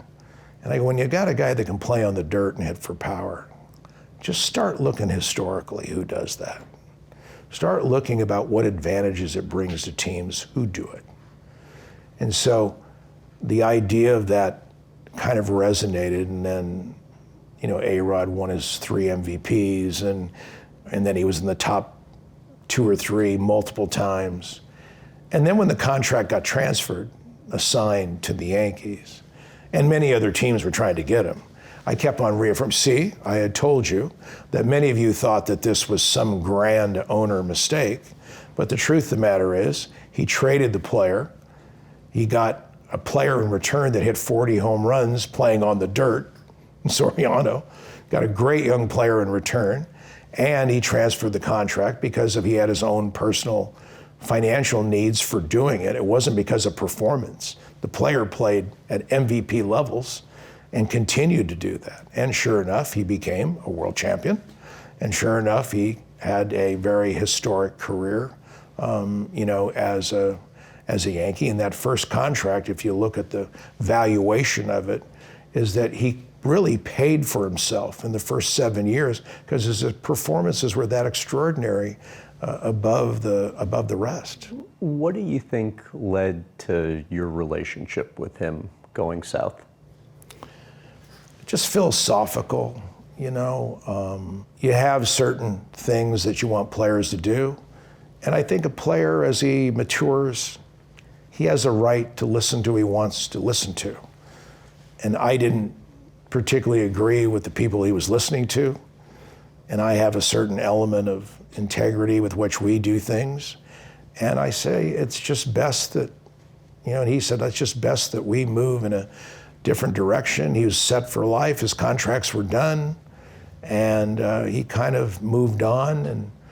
And I just, the game is very difficult for success. How do you go about figuring out how to navigate it in a way that doesn't turn into more news than it needs to because you're the biggest agent and he's the biggest player? I just try to keep it,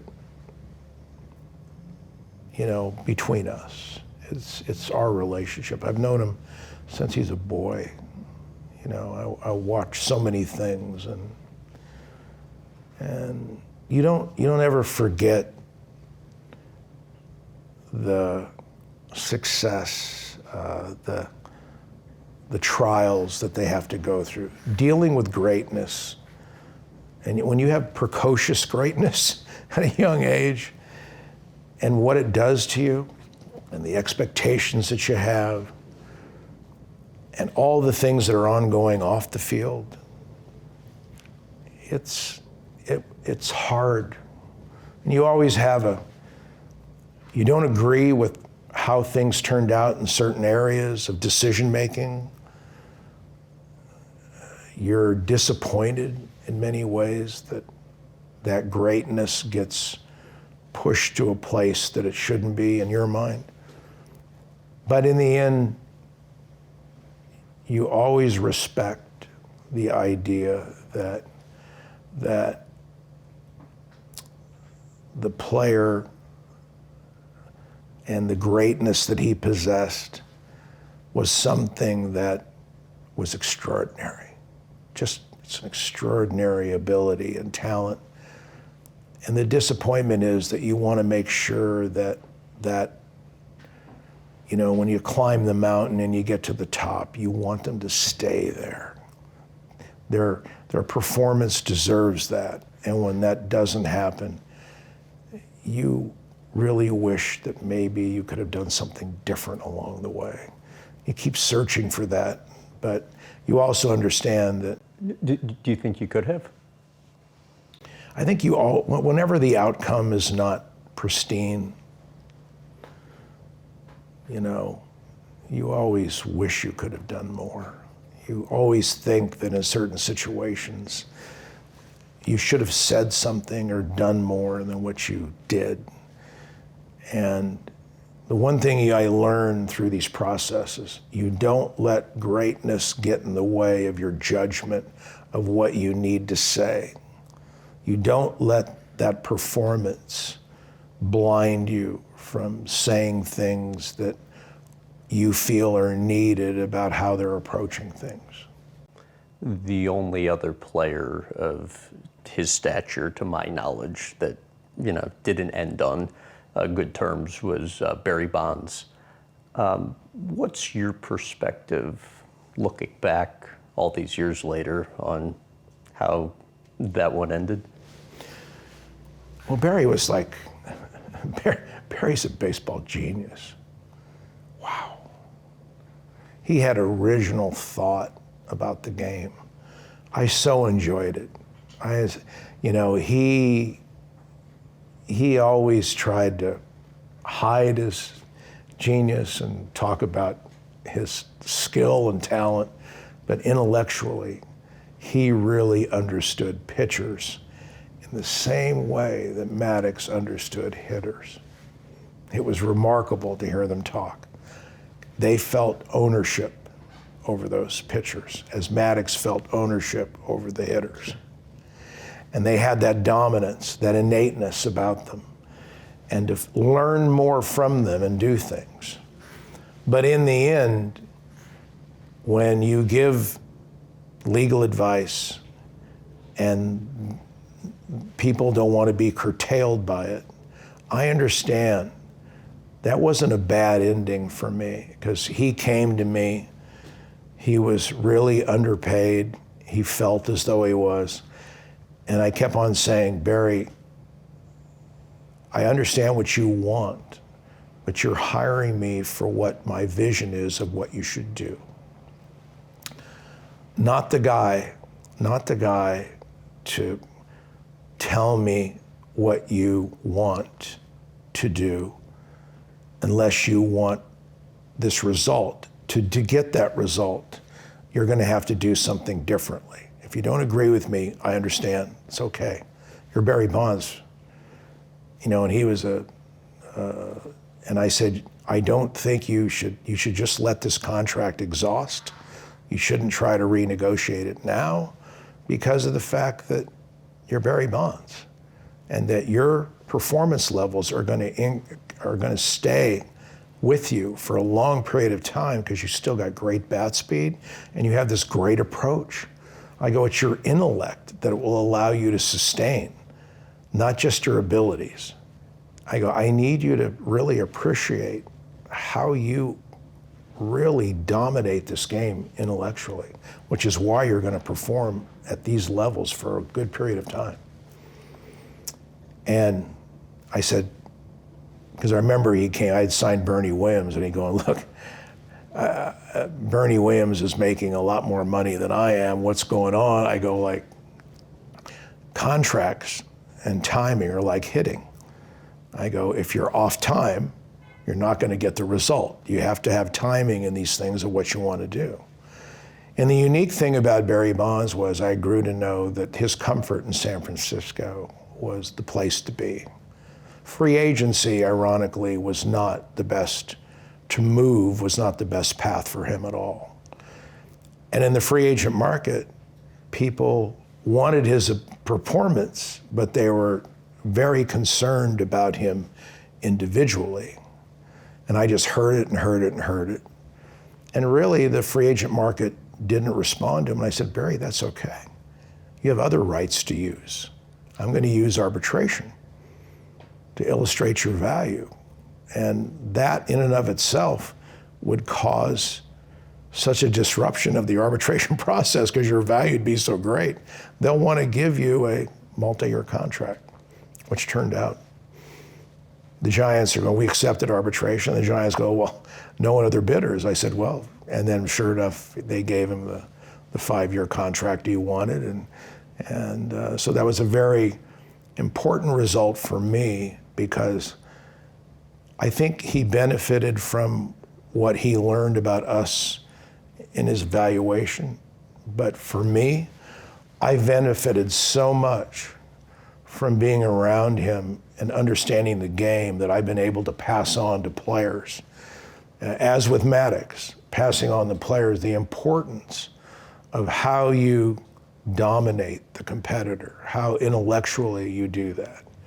And coupling that around the greatness of those players, coupling that with what Harvey Dorfman, who is probably one of the single most important people that have mentored me in my career, of how to use the psychology of that to represent players and help them perform better and do that. I thought those things have really been pillars in what we do to aid players. I want to ask you for your thoughts on some important issues in the game today. But before that, I'm just curious, you look back to that period of time, the 90s, early 2000s, the now called Steroid Era. What's your view on, or perspective on that period in baseball? See, the Bonds era is that players deserve notice. You have to have an intellectual compendia for what you can do and not do. And a lot of those players in that era did not have, you can't use this. Once that was documented, I said to players, now the union had gone down, looked into this, evaluated it, and said, we now have a strict compendia about what we're going to do pharmacologically in our game. And so that, because all these... But is that being almost too kind to the players? Because some of the stuff was federally illegal. If he's going to be sanctioned, or if you're going to be labeled to do something that is contrary to the rules of the game, the rules have to be defined and established. Otherwise, you have conjecture, you have subjective innuendo, you have all these things.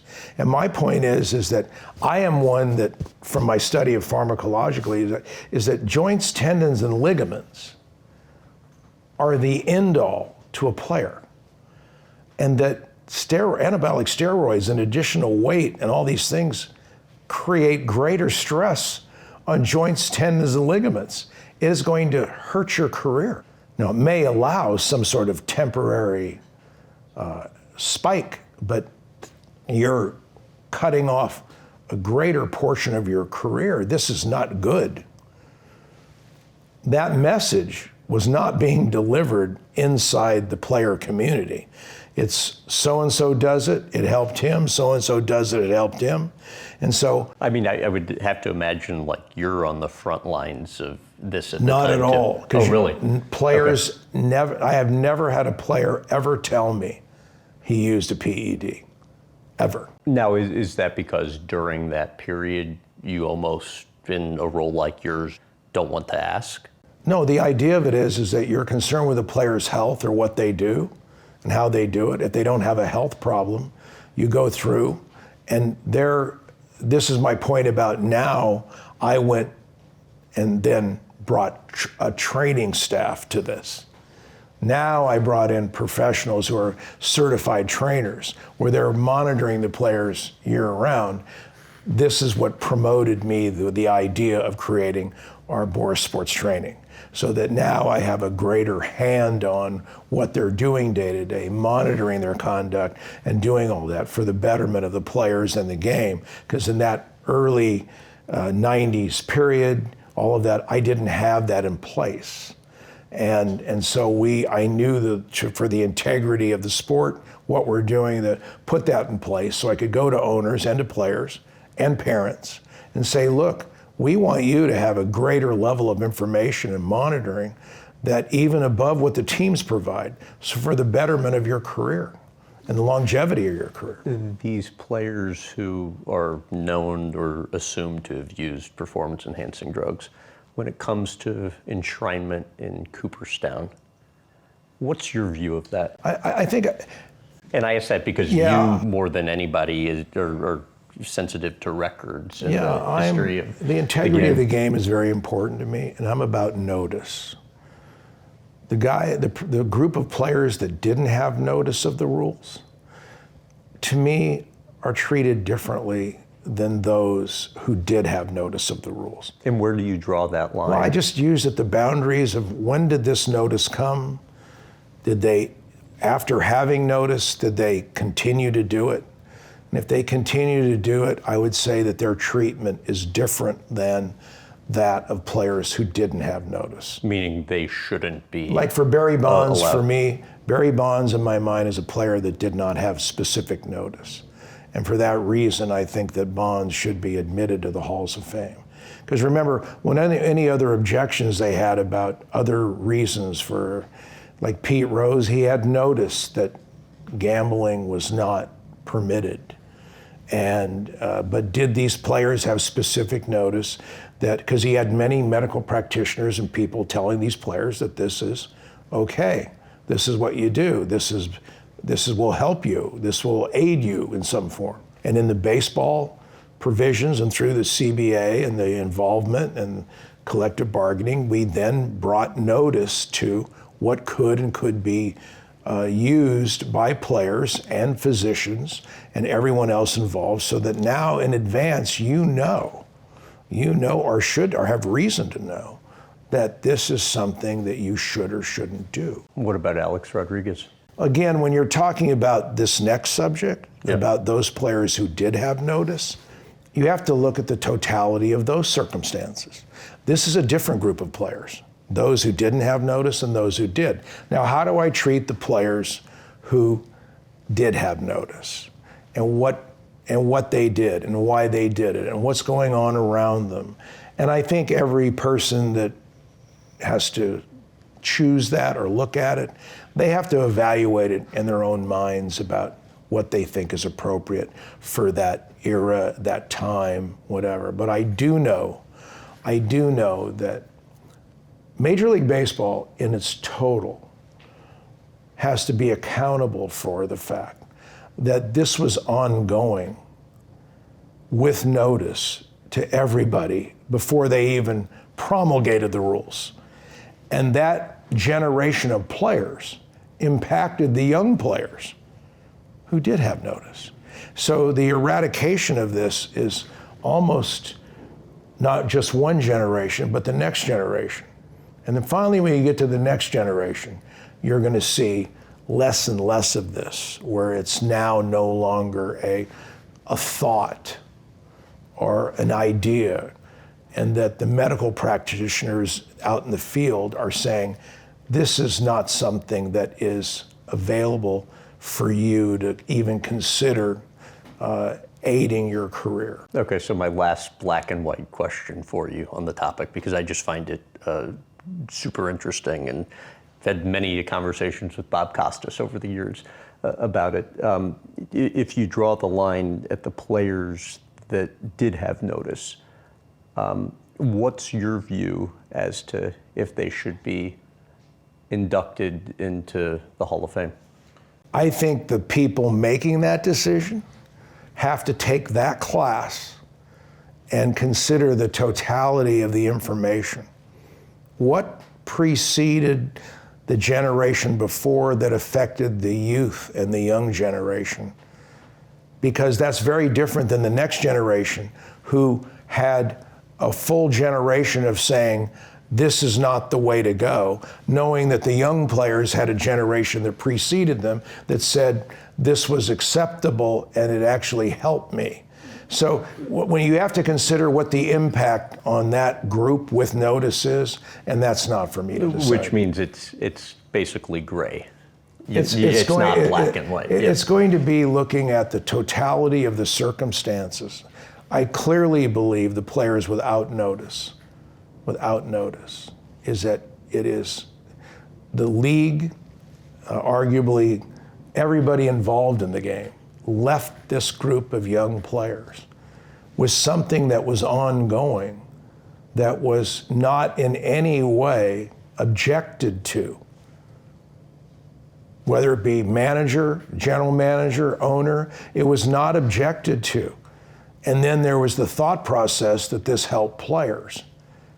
So those people who didn't have specific notice, then to me, that element, you can't in any way say to them, it's wrongdoing, knowing that it's the way it's done in the league.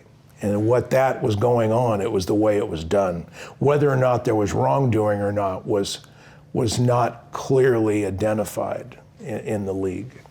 In February of 2025, you said, we invented streaming, and what did we do with it? We didn't license it, we sold it, we gave it away. Elaborate on that if you don't mind. The media rights in sports are like any other gradient. How are we doing?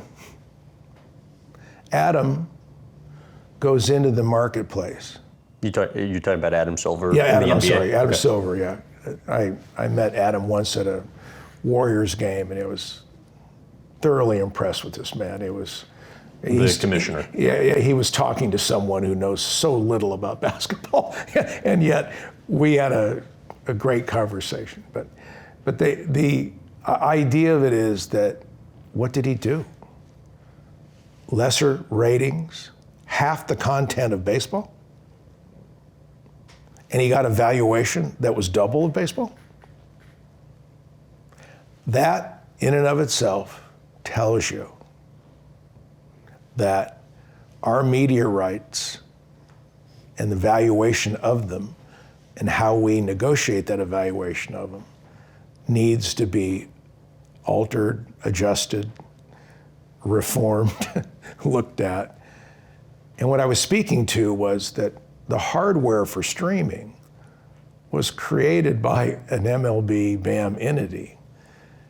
And they ironically sold it to Disney, and each owner got like $50 million. Which everybody was excited about at the time. I would think so. But knowing that Disney is on cable channels,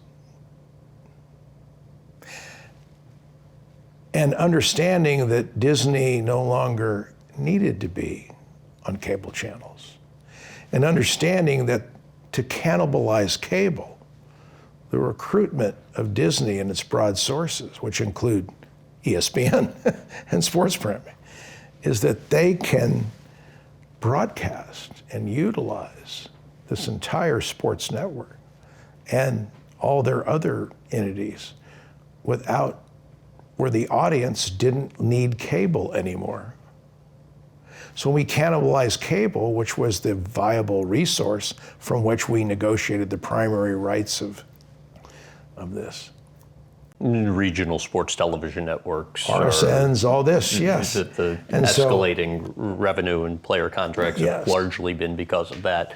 The RSN model's now dying. Yeah. So when we have a reason for the RSN valuations viability to be depleted because of streaming, one way or another, first notice of this was in the hands of one sport, MLB. And how you advance from there with your media rights negotiations is something that they kept on an individual scale by team versus what other leagues did in a collective measure negotiated with platforms. And all I can say is that we now know that when you have greater content, double, and you have greater ratings, you should get a lot more than someone who has half the content and lesser ratings. And I hope that means prosperity for baseball teams for me. Okay, and that hasn't happened. Why, in your opinion? The reason it hasn't happened, I assume, is that the vision of how this was to be negotiated, the reliance on RSNs knowing that streaming was coming by your invention. The other leagues adapted to this in a much different way. The ownership of those leagues adapted to their media rights negotiation in a different way than baseball did.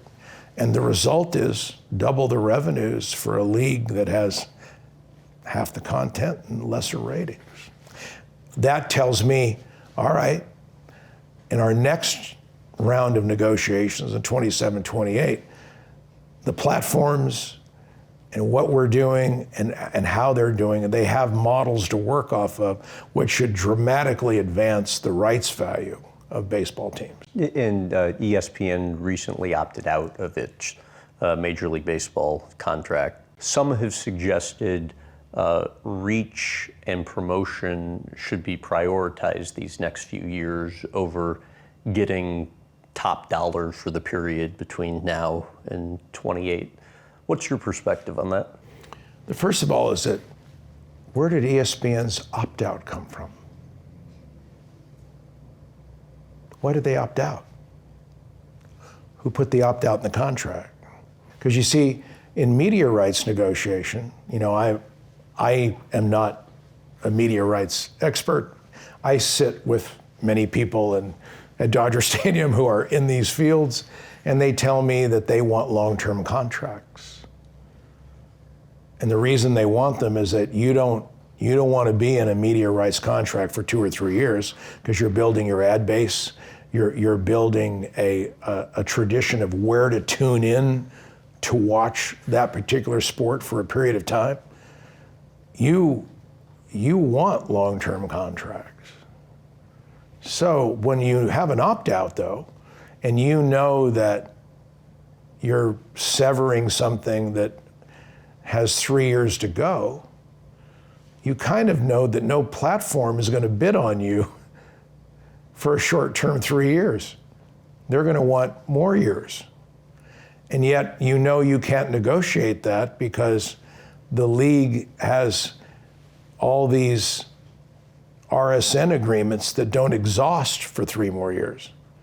So what do you see? I assume you see that we'll opt out, knowing I can get the same rights for a lot less. So my question is, why would you put an opt-out in to the contract? I don't know the answer to that because I wasn't in the negotiation, but I question how an opt-out, particularly at a critical time, knowing all those things, would in any way aid Major League Baseball. If not, it would be a very, very critical negative to an agreement to allow that to happen. In my understanding, from ESPN's perspective, they saw these smaller streaming deals done for a lot less money with the Rokus and the Apples of the world, where then they're being undercut from an advertising perspective for baseball by these other media partners who, have a much smaller amount they need to cover. The shrapnel of a deal can be very injurious to the overall core of another deal. If you were handling it, you would do what? The platforms are begging for content. Baseball is in such a wonderful position because they have like times 12 or 10 of the NFL content. The NFL is an event sport. It's once a week. We provide drama and live sport entertainment, which means so much to the ownership of a franchise. Why? Because you have the ability particularly in a summer months and where there's a void, where you can provide true drama, a true script where it's unknown. Baseball is such a great sport because the lesser team can beat the greater team all the time. You never know, because that's how the game works. It's not like basketball where you have 2 or 3 good players, you're going to dominate pretty much everybody every night. But the fact of the matter is, in our game, you play so many games that you really don't know the outcome of the game day in, day out. And that drama is there. Plus, there are PBRs. PBRs are so important to an ownership of a franchise because proximity-based revenues are not collectively shared. You get to build an entire amusement park. It's like what Walt Disney said when they questioned why he's building an amusement park in one area. It's because the kids love it. They love to go to the ballpark early, and they love to go to those restaurants. They love to go to that entertainment section where they can run around and do things pregame. Can you imagine having a stage built right outside your stadium and you have post-game concerts during the summer? After the game, you get all that entertainment for buying a ticket to a major league game. So PBRs in our game they're just beginning to upload and gain revenues, and every other club saying, I'm not making money, but well, what are your PBRs? What are all your proximity-based valuations? And you're gonna find out that they're in the $70 to $100 million in revenue for these teams, because you give 81 dates, you get to bring an audience to a stadium. And then when you think about the content management, the basis of what all these platforms want, they want the league. They don't want the individual team. They want the league choices so that they can optimize their platform. And I think that collectively the owners have to decide to do what other platforms have done to create this massive value.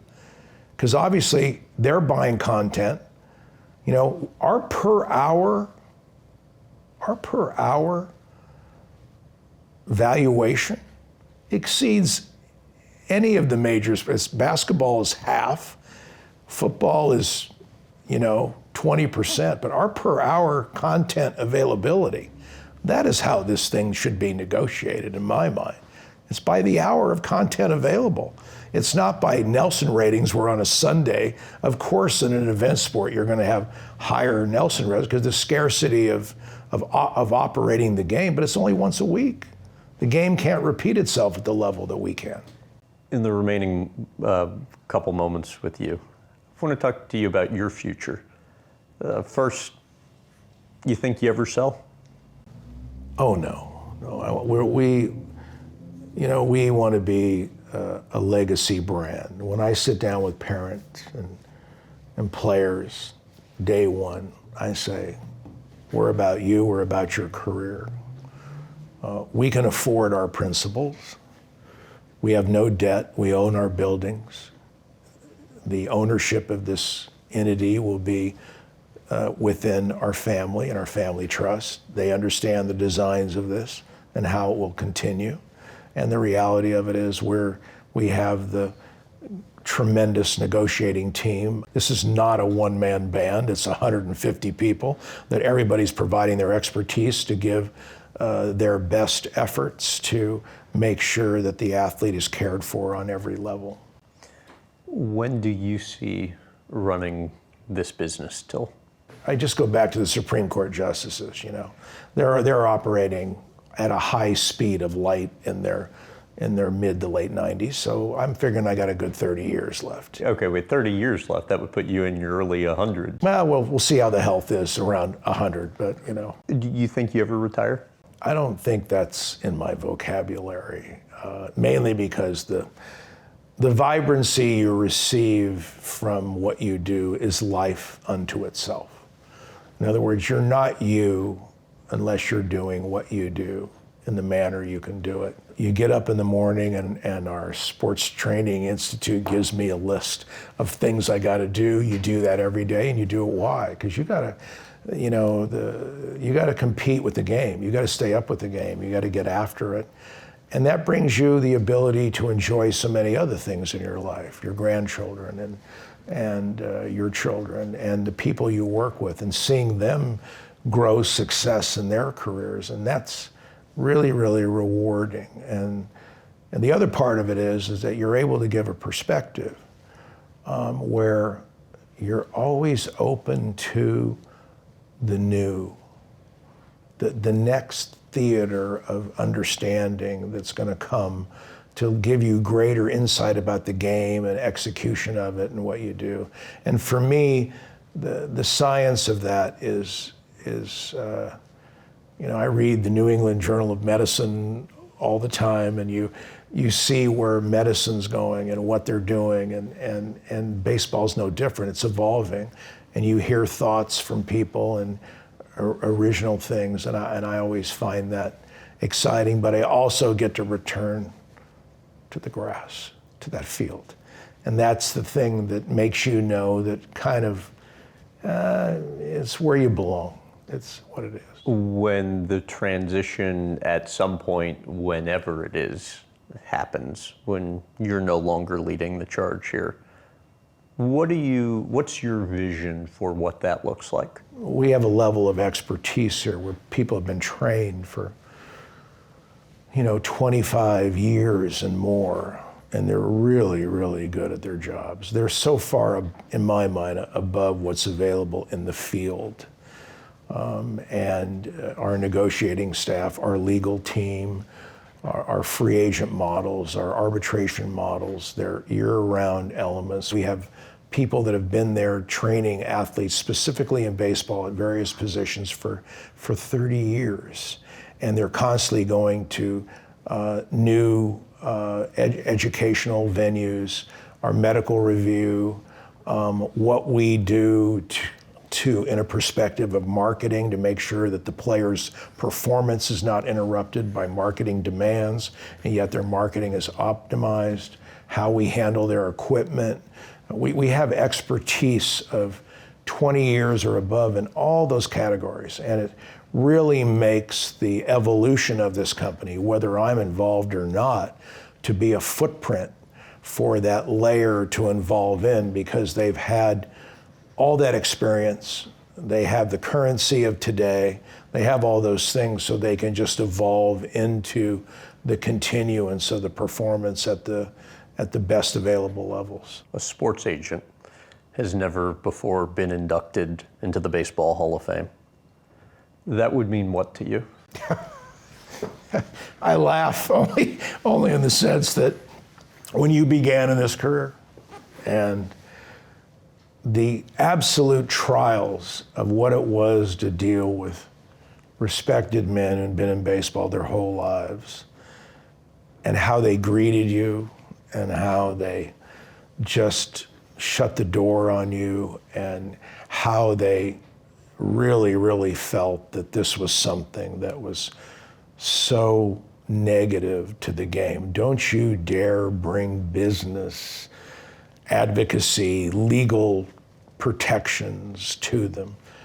And I talked to Marvin Miller. I got to talk to him for 2 days in a row, and he passed, I think, 8 or 9 months later. And it was a conversation where I asked him the same question. I said, do you know your imprint on this game? You formed the Hall of Fame. You have really made this game, free agency, everything's so much different with your vision. And I want to know so much about how he thought. And he talked to me about just the door slamming and all the things that were done to remove him from having a presence in the game. And he said to me, oh, don't worry. He said, those things always come when you're gone. And I laughed and I said, and it was true. It was easier for them to really give notice and proper respect for what he meant to the game after he was gone. So in answer to your question, Marvin was a great visionary for me, and he always says, I'm building this stage, you get to dance on it. Make sure you know all your steps. That was the advice he gave me. So Thank you very much. thank you, Graham. Appreciate you doing this, Scott. Yeah, thank you.